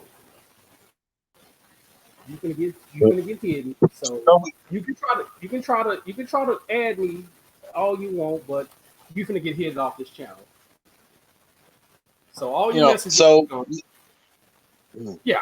So I don't know who. Well, so is. While Jimmy's occupied with a troller, ladies and gentlemen, we covered basically from number 90 through 79 because that 79 was a bonus on former NFL players who should already be in the Hall of Fame. Most definitely. Now, Jimmy, I want to talk about some things myself. One, I want to talk about this Jay-Z situation. What do you think it is? If the only way this is acceptable for Jay-Z to do all this is he gets Kaepernick back in the league, or at least make an attempt to get him back in the league. Other than that, Jay-Z is strictly Cooney. Yeah. I was talking with a guy up at Starbucks today, and he said he felt Jay-Z being used. I think everybody feels that And way. let alone Jay-Z being used as Jay-Z finna be used as damage control for the NFL in regards to the situation. And this is a white guy telling me this. And I got much respect for this man. I got much respect for a guy that's not my color to tell me this. It's that, and he's right, you know, Jay-Z, you know, but how you gonna go from supporting what Kaepernick did to siding with the enemy? Yeah, I mean, it's one of those. I mean, that don't make any sense. That's like, okay, it's like if Jimmy, you tell me don't deal with it, you know, not to fuck with this guy, not to fuck with a certain guy because he bad motherfucking news. But then you see me on Facebook taking pictures with this man. Mm-hmm. Business wise. Yeah, you're gonna be pissed off too. Oh yeah. And then you first of all, you're gonna be pissed off about it. And then you're gonna call me and ask me, man, what the fuck is you doing? You side with this little mother, you side with this, man. After I told you not to fuck. Well, man, it's just business. Don't worry about what I do. You know, you know, damn, I feel the same way. I think, yeah, Jay-Z, Hovey, baby. It's Hovey, baby. Hovey, baby, is Hovey Cooney. Yeah, it does. It's not a good look on Jay-Z, and I like Jay-Z, and I want to continue to like him, but it's real fucked up on his end to do him like that. You know what I'm saying? So he a hoe for that. I'm gonna just come out there and say, now if he able to get he a hoe for that, and if he able to get Kaepernick back in the league, you know, I'll retract what I say. But right now, this is not a good look for him. He should have knew better. And then the fucked up part about it is they only gave him part ownership of a team from reports. I'm saying this from reports because we don't know for sure. But if all you get out of it is not full ownership and just a part ownership, dude, you ain't doing shit. You don't have any say so. You don't have any say so over this. And then NFL is already losing money for people not watching the Super Bowl or any of that. So, and then if you look at some of these crowds, these games are not selling out like that. So, hell no. Because even the Titans are not selling out like that. And Tennessee was up there as far as the biggest crowds in the NFL. So yeah, man, it's crazy, brother. Yep. My feet says something. Yeah, but hey, hold that thought. Spill out some news. I gotta make a run to the throne right quick. Okay, do your thing, man. But yeah, man, this dude is a troll, and this dude is a troll, and he up out of here. So hold on, I wish there was a way I could actually get this motherfucker, get all his shit, get all his shit up out of here. So.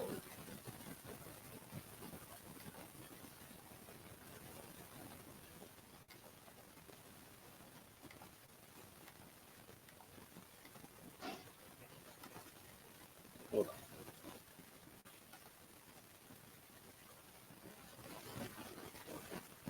I wasn't trying to do that. I'm going. But yeah, with UFC 241, we actually had an upset with Daniel Cormier getting stopped by Stipe Miocic. That was a good game plan on the end of Stipe Miocic going to the body and beating him down with body shots and stuff like that.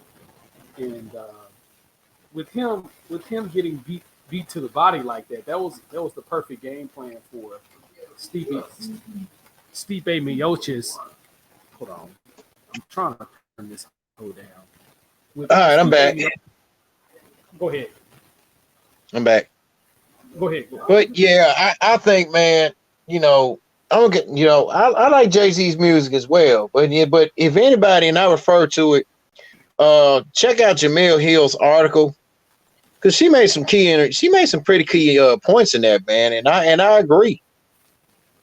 It's like Jay-Z is sold out, and then Eric Reed said, even though Eric Reed is employed in the NFL, hey, that man ain't sitting there. He ain't finna sell out for no goddamn body.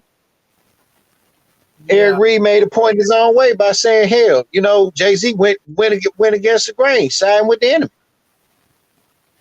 Yeah, and he doesn't. And even Eric Reed said the same thing I said. He said it wouldn't be bad if he actually got ownership so we can put Kaepernick on the team. But he's getting the only thing you're getting is a butter biscuit and a crumb. Get out of here. That's all that Kaepernick.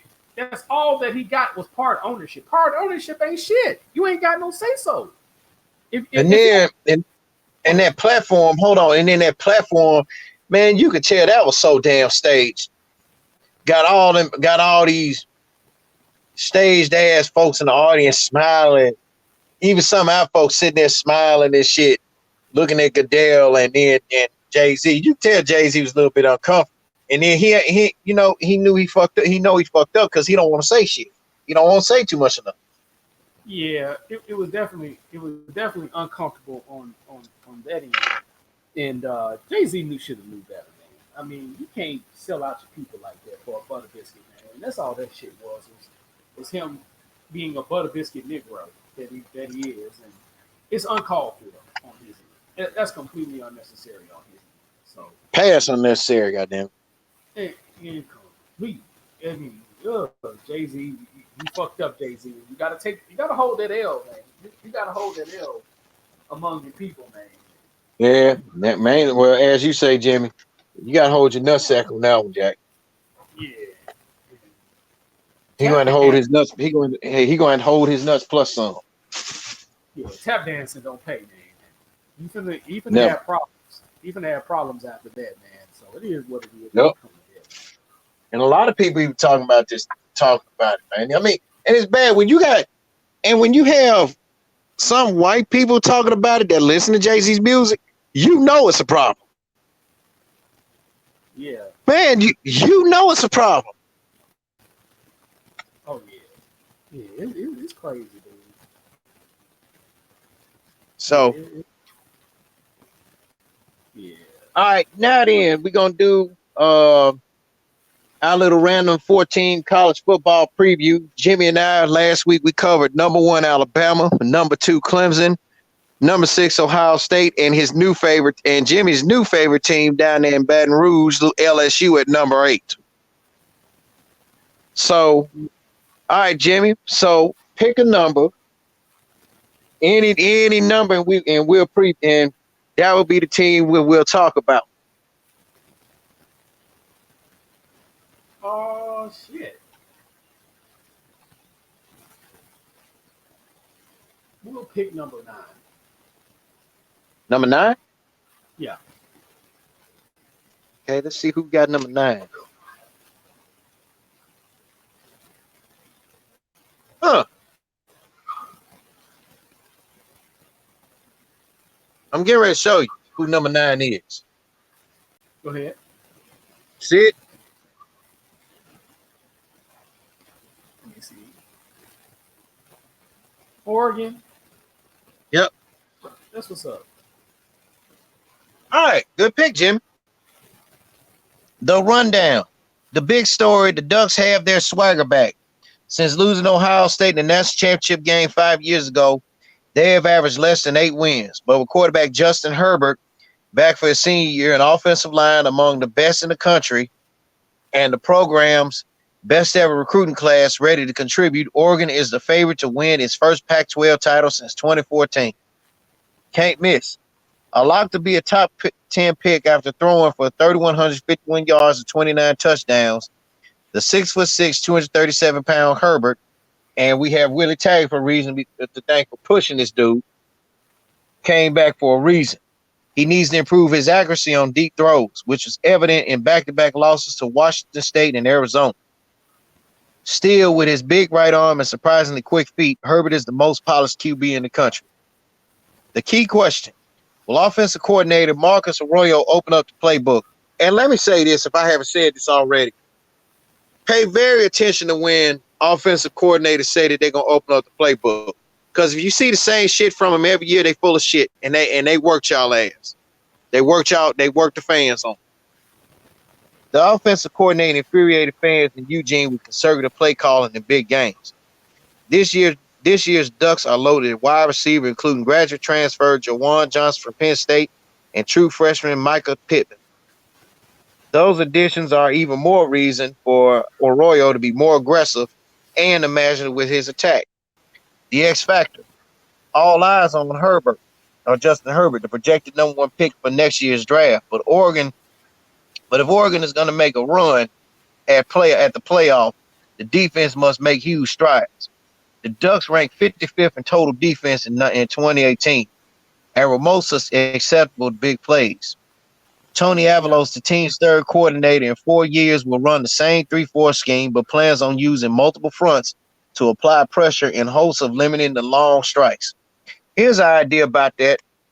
Yeah, the 3-4 is, I call it more of a spread defense, whereas the 4-3 is more of a balanced defense. So if I was this dude, I'd run both fronts.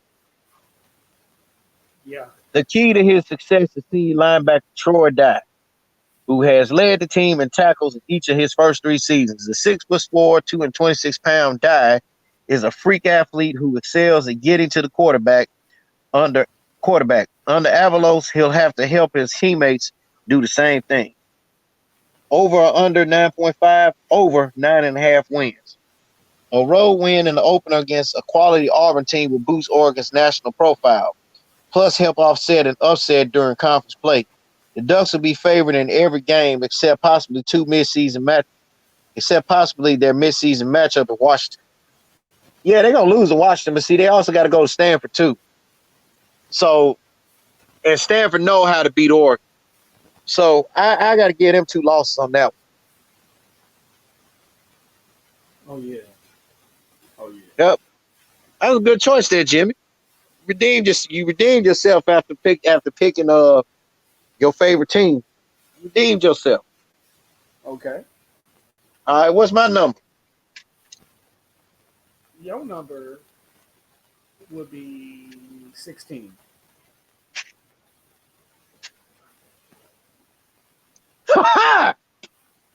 Good one. Let me give a shout out to my road dog that was crazy about this coach from her alma mater. Give a shout out to my roadie, Rachel Willette.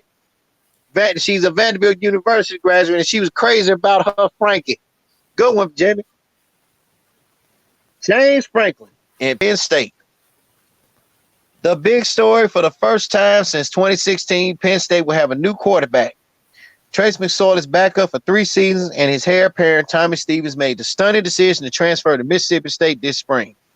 That means that the Nittany Lions will look to Sean Clifford, a redshirt sophomore who has attempted just 7 collegiate passes. He won't be the only new face who is playing a big role. Penn State had 5 starters, including his leading rusher, Miles Sanders, leave early for the NFL, and 11 other players entered the transfer portal. Damn, that's not good, bro. Shit. Can't miss. Penn State's defense led the FBS in sacks a year ago, averaging 3.6 per game. And much of the talent that generated that pressure is back. Led by end tackle duo Yetur Gross-Matos and Robert Windsor, who combined for 31 tackles for a loss and 15.5 sacks last season. The key question is Clifford's inexperience is even more concerning given the youth that will surround him. With Sanders and McSorley gone, no one on the team has rushed for more than 257 yards in the season. With a thin receiving corps, Clifford would have to lean on redshirt sophomore KJ Hamler, who led the team with 42 receptions last season. Will these Lions have enough to roar? X Factor, linebacker Micah Parsons, a 5-star recruit back in 2017, will slide into the starting lineup this fall. And considering the production he generated in the backup role, the move could push Penn State's defense from good. The Lions ranked 23rd last season to great in 2018. As a true freshman, the 6'3", 245-pounder racked up 83 tackles, becoming the first freshman to ever lead the Nittany Lions in that category. After starting just 1 game last season, Parsons is certain to be on the field for a larger portion of the Nittany Lions defensive snaps this year. Starting alongside him will be fifth-year player Jan Johnson, 72 tackles in 2018, and Cameron Brown in 1963. Over and under 8.5 wins under. Yeah, I gotta agree with that one. Yeah, they Nittany Lions finna have a fall off here, man. But then again, this James Franklin we talking about. Sports Illustrated predicted they'll go under 8.5 wins. The inexperienced offense can try to find its footing with a relatively easy non-conference slate. But Penn State was struggling in conference games, but road games in Ohio State, Iowa, and Michigan State.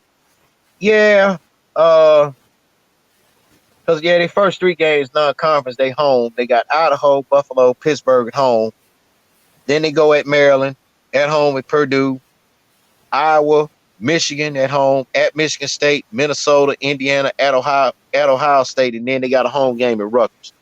Yeah, I gotta agree with them on that though. Yeah, they're gonna be. I put it like this: if they win 9 games with that inexperience, that would surprise me. But 8, yeah, that wouldn't surprise me. Yeah, but again, between 8 and 9. Yeah, but again, this James Franklin we talking about. Yeah. So, and he had the 13th. He has the 13th ranked recruiting class coming in. So yeah, this Frank, knowing Frankie, Jake, knowing Frankie, he ain't no telling what he'll do. He'll surprise us. But he pissed me off last year again when they shit the bed against Kentucky in their bowl game. Yeah. Yep. All right, Jimmy. What's your number?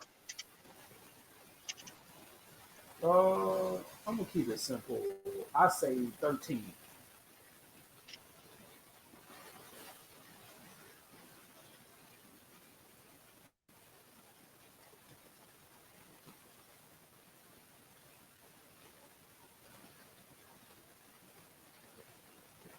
That's you.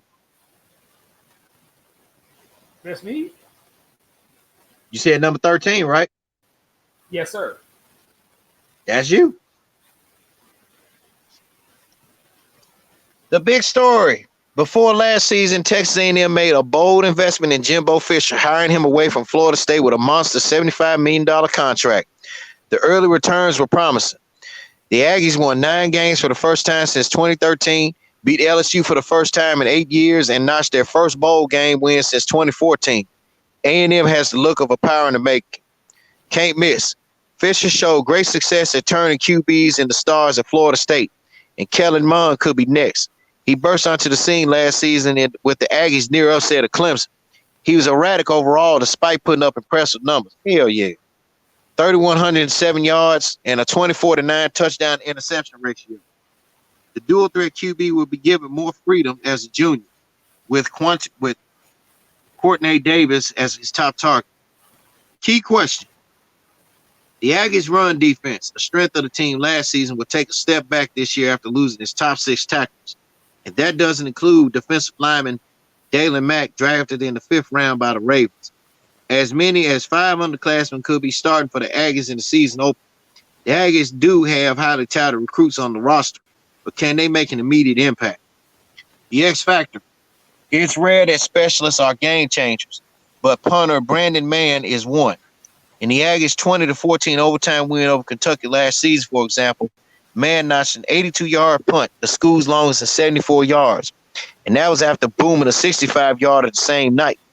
Another punt that flipped the field in the close game. Mann, who had 5 punts against Alabama for 304 yards, a 60.8 average, set the FBS season record for punting average at 51 yards a boot. Mann passed on the NFL draft. He wants to improve his 38% success rate on punts inside the 20-yard line. In a conference where the margins are razor thin, even better man will give the Aggies a distinct advantage. Damn. Anytime I've heard of X factors being somebody on defense, but a punter, that says something. Yeah. The 5-year, I say, yeah, that's interesting. Yeah. Now the 5-year trend. After an underwhelming stretch under Kevin Sumlin, the Aggies are trending the right way with Fisher. who continues to bring elite talent with top recruiting classes at the helm. So they predict Jimbo to finish 8-4. And Sports Illustrated has them over and under 8.5 wins under. The Aggies are talented, but the schedule ranks as one of the most treacherous in the country. Road games at Clemson, Georgia, and LSU, with the latter two closing out the regular season. Oh, and Alabama comes to town as well. Yeah, that's 4 losses. Because they got to go Clemson second game, Alabama on the 12th of October, and then at Georgia and at LSU. Before Thanksgiving and after Thanksgiving. No, before Thanksgiving weekend and after Thanksgiving weekend. So, yeah, they're going to finish 8-4. Good choice, though, Jimmy. Let's go. All right, so for the fourth and final team, what's my number? What's your number? Let's go with number 20.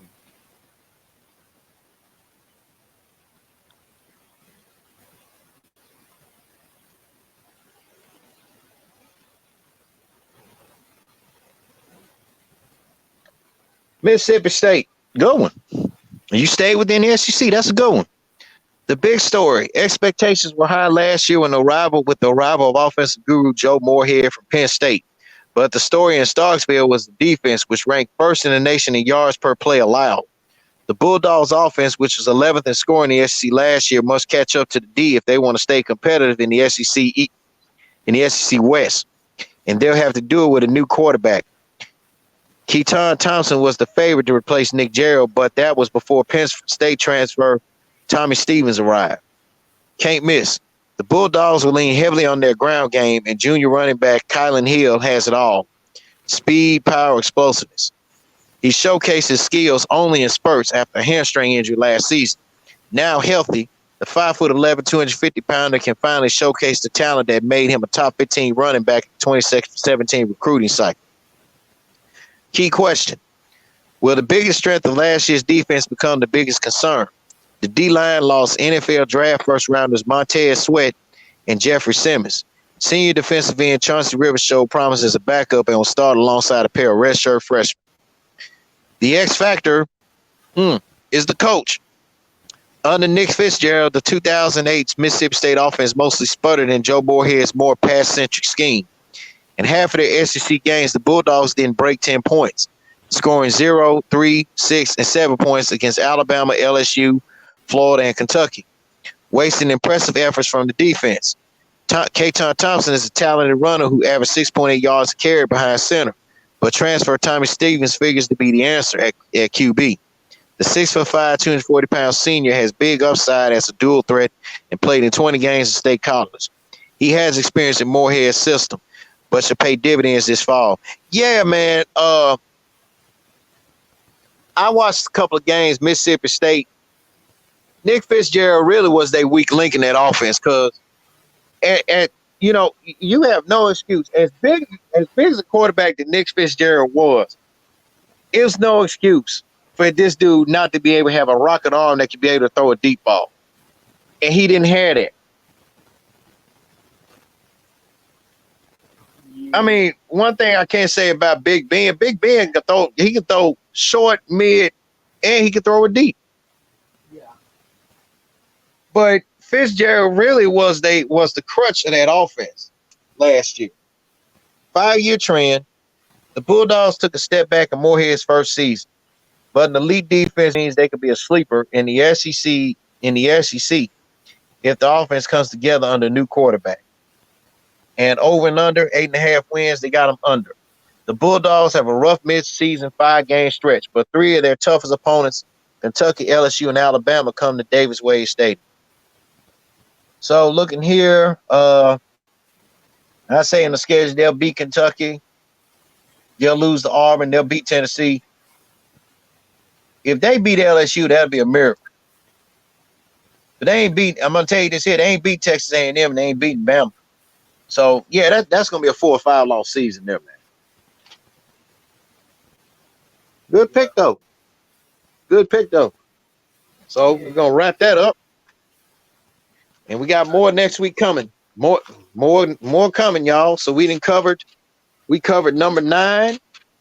So far, we have covered number 9, number 13, number 16, and number 20. And we still got more ways to go because the college football season will officially kick off, I believe, Thursday next. Well, actually, next Saturday, as Miami, Florida plays Florida for the first time in years. So we'll talk about with Jimmy and I. We'll talk about that game. We have a chance to sit and watch it. But now, Jimmy, it's time for Craig Comes Clean. Go ahead. Okay. All right. We have been and had an email that patterned us as named the person anonymous. They want their name kept for the sake of anonymity because they're one of my Facebook friends. And they listen to one of our shows, and they pattern us as the unsung champions for the single parents. I mean, I wouldn't mind that honor. I'm pretty sure you don't mind that honor. Yeah. And they agree with some things that we say we do. We defend single mothers that has a child and with children because we getting tired of them getting fucked around by these no good niggas they sleep with. And let's just be honest. But however, we also ridicule them for some decisions they make. Yeah. We have every right to do that. We don't bash them because, they're at the age where they should know better. We call ourselves the champion of the pregnant women because pregnant women at jobs get mistreated and done wrong more than anybody. You be surprised at some things I hear. We used to hear at our old job. Didn't nobody tell her ass lay down and get pregnant. Didn't nobody tell her to do this. Didn't nobody tell her to do that. Hey, that's life. I remember one girl that I worked with on night side was pregnant, came back. She didn't have a fucking job, dude.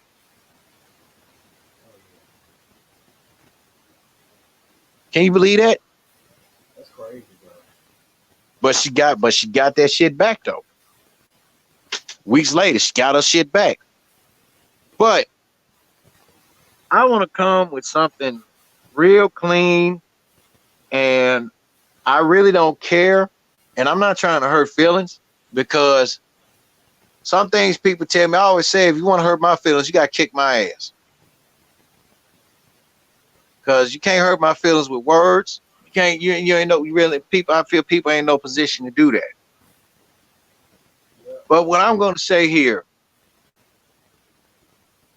is a very clear-cut point to what Jimmy and I had alluded to months ago when we said about, getting back in the dating game.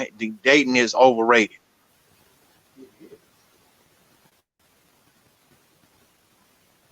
You women, there are women today that make it very impossible for a man to be with them, and let alone they make it impossible. Some women are just fucking impossible in general. If a guy shows interest in you, entertain it. We can understand that if you got, life getting you down and shit like that, hey, you got to do this and that for your child or whatnot, or or something going on. Damn, talk to them. Like I had one conversation with one person. I'm not gonna say their name. I had asked them how their day was at work. And instead of them just answering the question, they're gonna come to me in an as a matter of fact way by saying that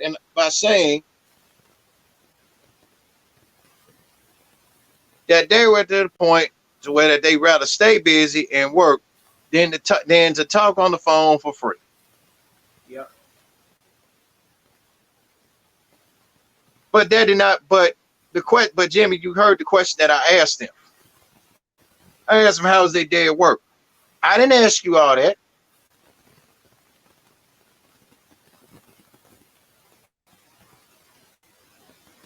let alone fellas. I'm pretty sure most fellas been in the same boat. You got echo. We and with things like this, and as a matter of fact, ways, man, it turns us guys off. We ain't trying to get, some guys don't be trying to get with you to, some of them, but most women, they had these little weak ass guards up that if you piss on them guards and walls without even trying, you can easily burn them down.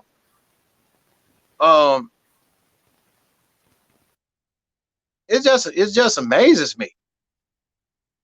I'm not trying, one like I was ain't trying to date the person, just trying to make just being cool, we just talking, stuff like that. If a guy asks you a question, and hey, and fellas, you bad with it too, with the ladies also. So y'all not, hey, y'all not exception to the rule. She asked how your day was going. Don't get it. Answer the damn question. Just say, yeah, it was good, stuff like that. Because I'm gonna tell you something. When you answer a question like that in an as a matter of fact way, you ain't got no fucking tact about yourself.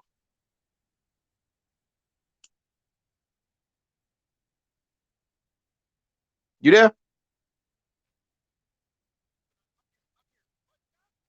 Jimmy.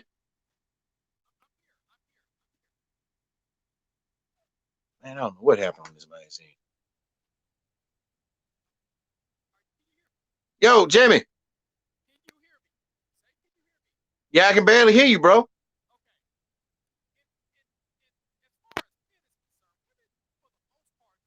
Jimmy having some mic issues right now. I can barely hear him.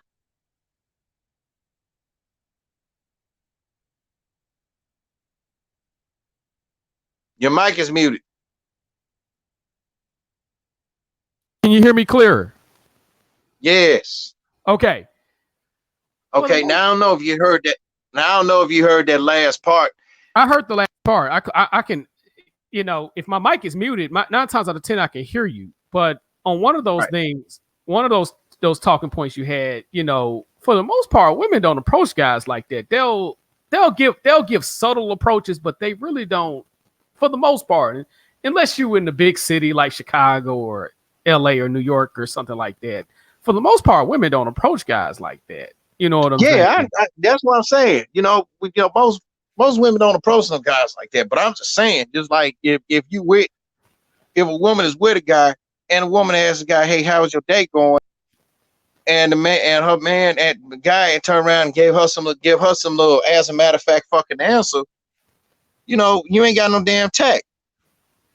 Yeah. And that's everybody's problem. Just because listen, just because life is fucking y'all up, don't take it out on the next person. Then we ended up by saying, I ain't trying to be mean. Well, what were you trying to be? Yeah. Because apparently you got some, most people got some issues they need to work out on their own. Now, as far as me goes, I'm getting ready to say this. 2 more months, I'll be 41 years old. I ain't got time. And sometimes dealing with most people, my patience with people in general is gone. Like with my job I'm working at right now, dealing with customers. My patience has just basically been worn thin. Lack of communication from my job after the fuck shit they pulled with me and didn't tell me nothing. Hey, I was done. My mind was set. My mind had basically just quit on this job. Yeah. You don't do no shit like that, but I'm gonna tell you about that later.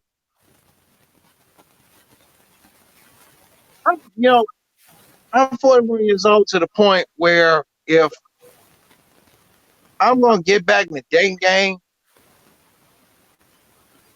or if somebody wants to get with me or whatever,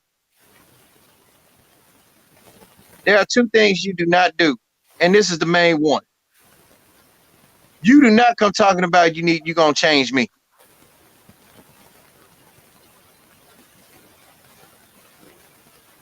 I agree. Period. Agreed. Fucking period. You're not God. Exactly. You ain't no goddess. You're not Hera. Read up on the Greek mythology about Hera. I agree with that. You cannot make a man change because of you. Man has to change his own self. Fellas, you cannot make a woman change. Because Jimmy and I, we've always said a woman gonna do a woman. It's up to both man or woman if they want to change so they can be happy, whether they see to that or not. And another thing that I'm not going to tolerate is this. If you tell me that all these years and if you're almost pushing 40, that you're still a work in progress, let me kick you in the nuts for a minute. You should be a work complete. Period. If you're a work in progress in your 30s, in your mid to late early 30s and mid to late early 40s and shit like that, it's something seriously fucking wrong. You should be a work complete. You shouldn't still be no work in progress. I agree. I'm not around here saying I'm a work in progress. I'm not around here saying that I'm working or work complete. I'm walking around here saying I'm me. I'm me. Sometimes I'll say it like this here, the few friends I do have, but at times I would rather just be alone than to deal with some women that really ain't got their mental capacities together.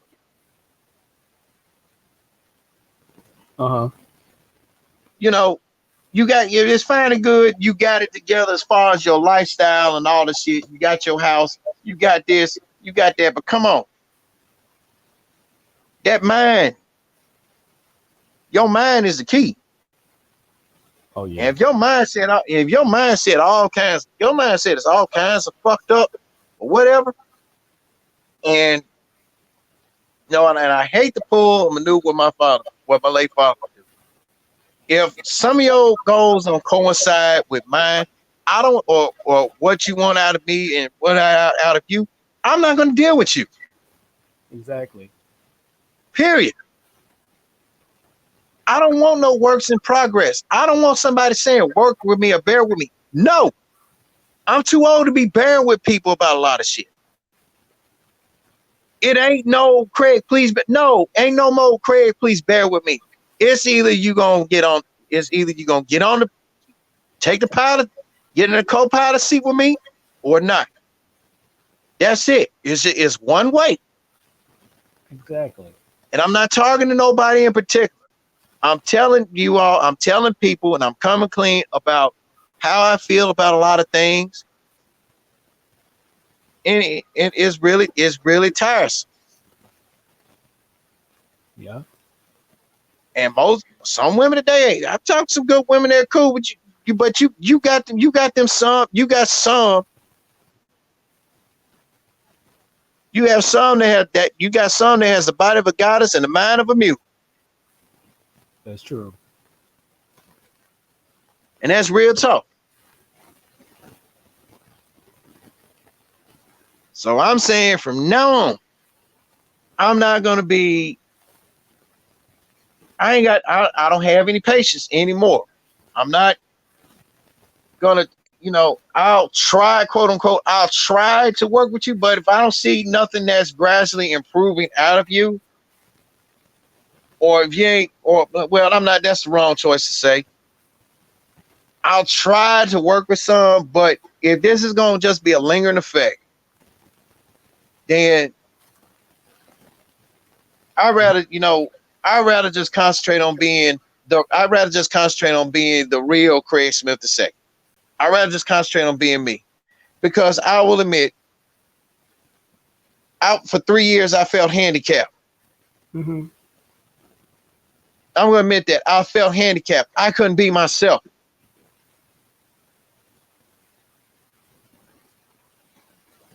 But now when I'm trying to be me or whatever, that's so hard. That's just so hard for women to accept.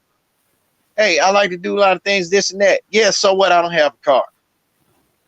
Mm-hmm. Yeah, so what? Yeah, so what? I let my mom help take care of her. Big deal. So what? And Mm-hmm. but here's another thing. Yeah, I ain't got no car and live with my mom's, but I got a job. I'm not on the news. Mm-hmm. I'm not one of your statistics down in the juvenile court for child support. Mm-hmm. Well, I see it, I'm a rare breed.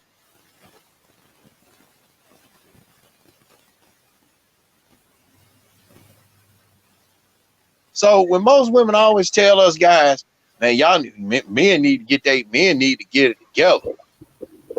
No, y'all need to get it together. I agree. Before you start shooting at the hip at me, y'all need to get it together. Don't just get it together for me. I ain't saying get it together for me. Get it together for yourself first. Stop, don't use cop-outs. Don't come with me with as a matter of fact bullshit.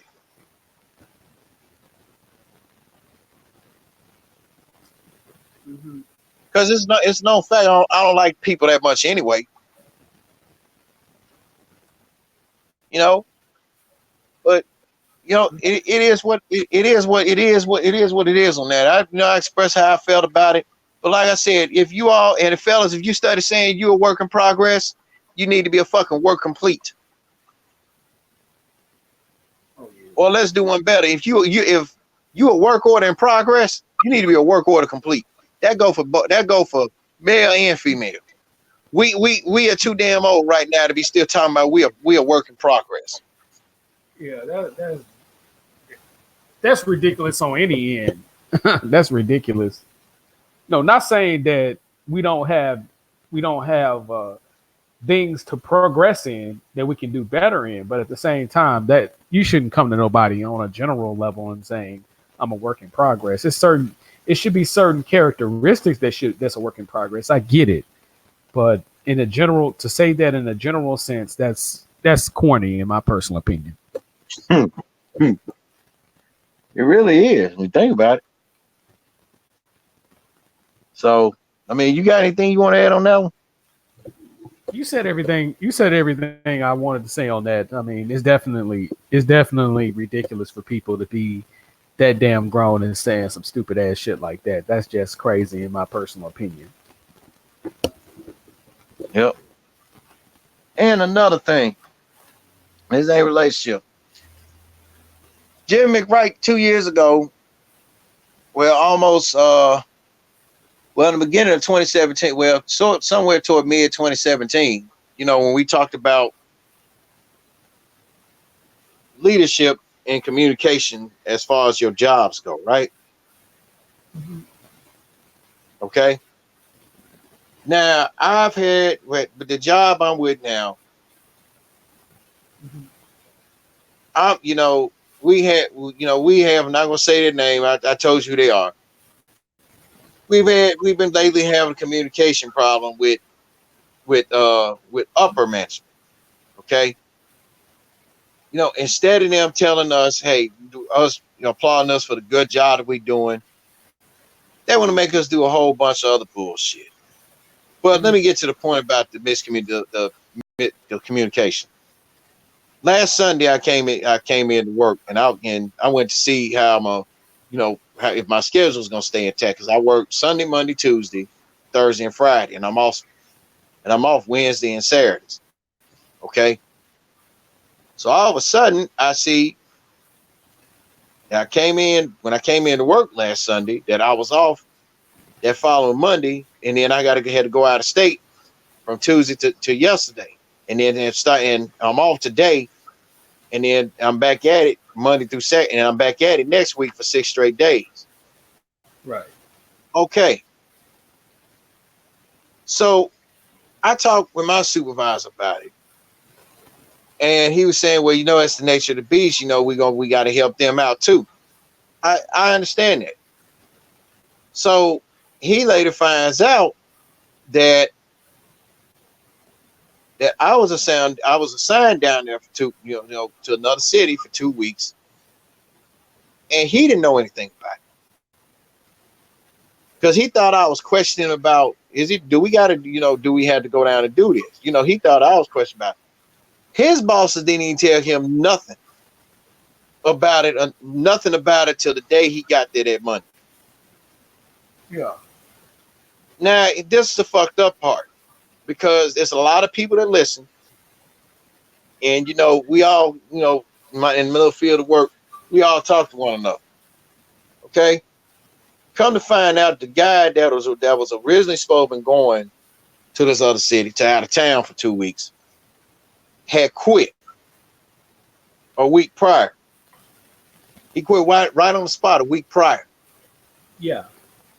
Now there was no now from upper management, there was no common or professional courtesy display, because by right, this what was supposed to happen. Right.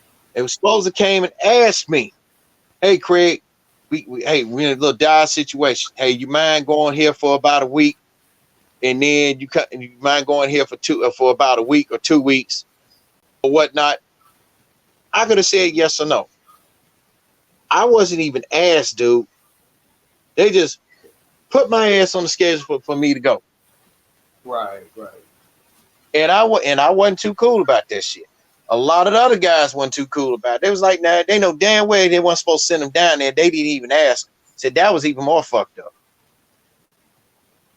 It shows me that upper management is always, and certain people in upper management is always in the business for themselves.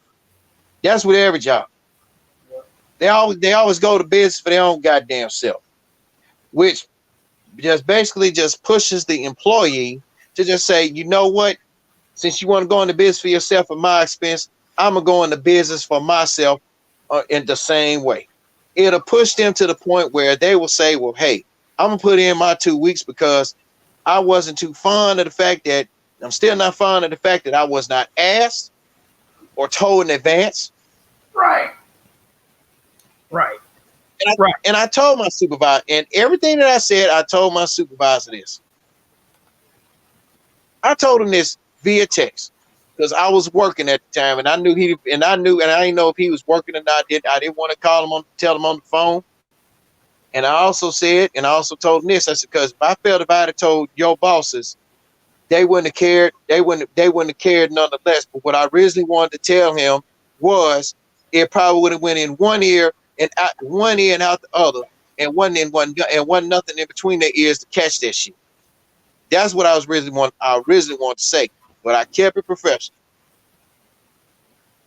So I just told him, man, I said, no, I don't appreciate the man. Yeah, I said, hey, I don't like the fact that I'm working at a job where there's no communication from upper management about employees. There was no courtesy displayed. And also, and to be honest, hey, and the way that the job is paying, I don't see it. So that's another reason for me to leave. I say, hey, so I'm just letting you know, man, when I'm done next week out of town and when I come back, I'm putting my 2 weeks in. And if I change my mind, I'll let you know. He didn't say, my supervisor didn't say nothing smart. He said tenfold, I understand where you're coming from, and I'll pass this along. Because in the part that got him, where I said I felt that there was no professional or common courtesy displayed not only towards me, but to you.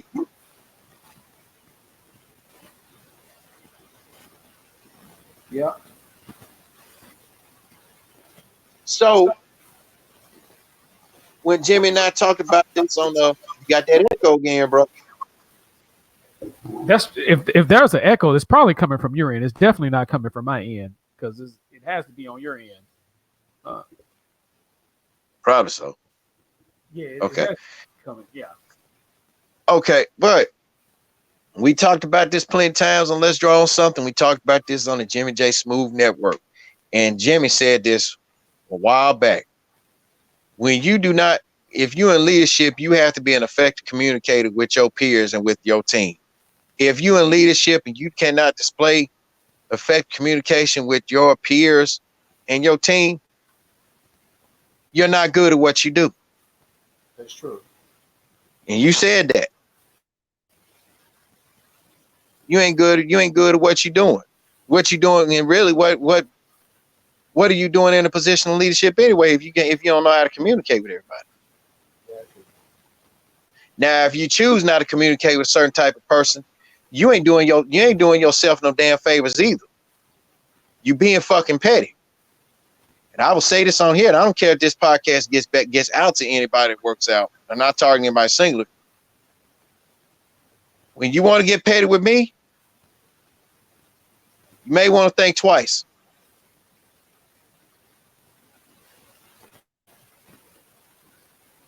Exactly. Because I'll get real petty with your ass quick.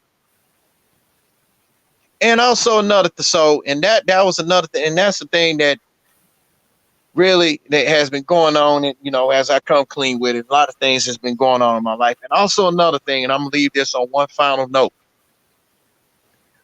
At your job, if one of your coworkers or anybody at your job want to shoot their shot with you, before you fire the shot right back, check your surroundings.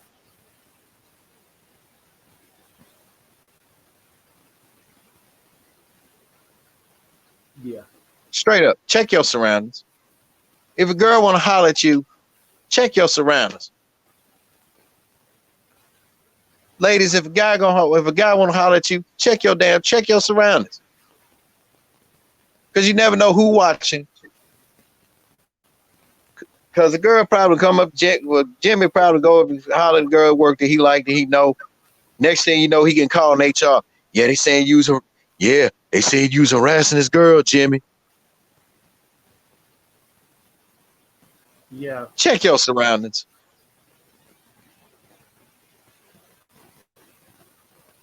And that's all I got to say on that.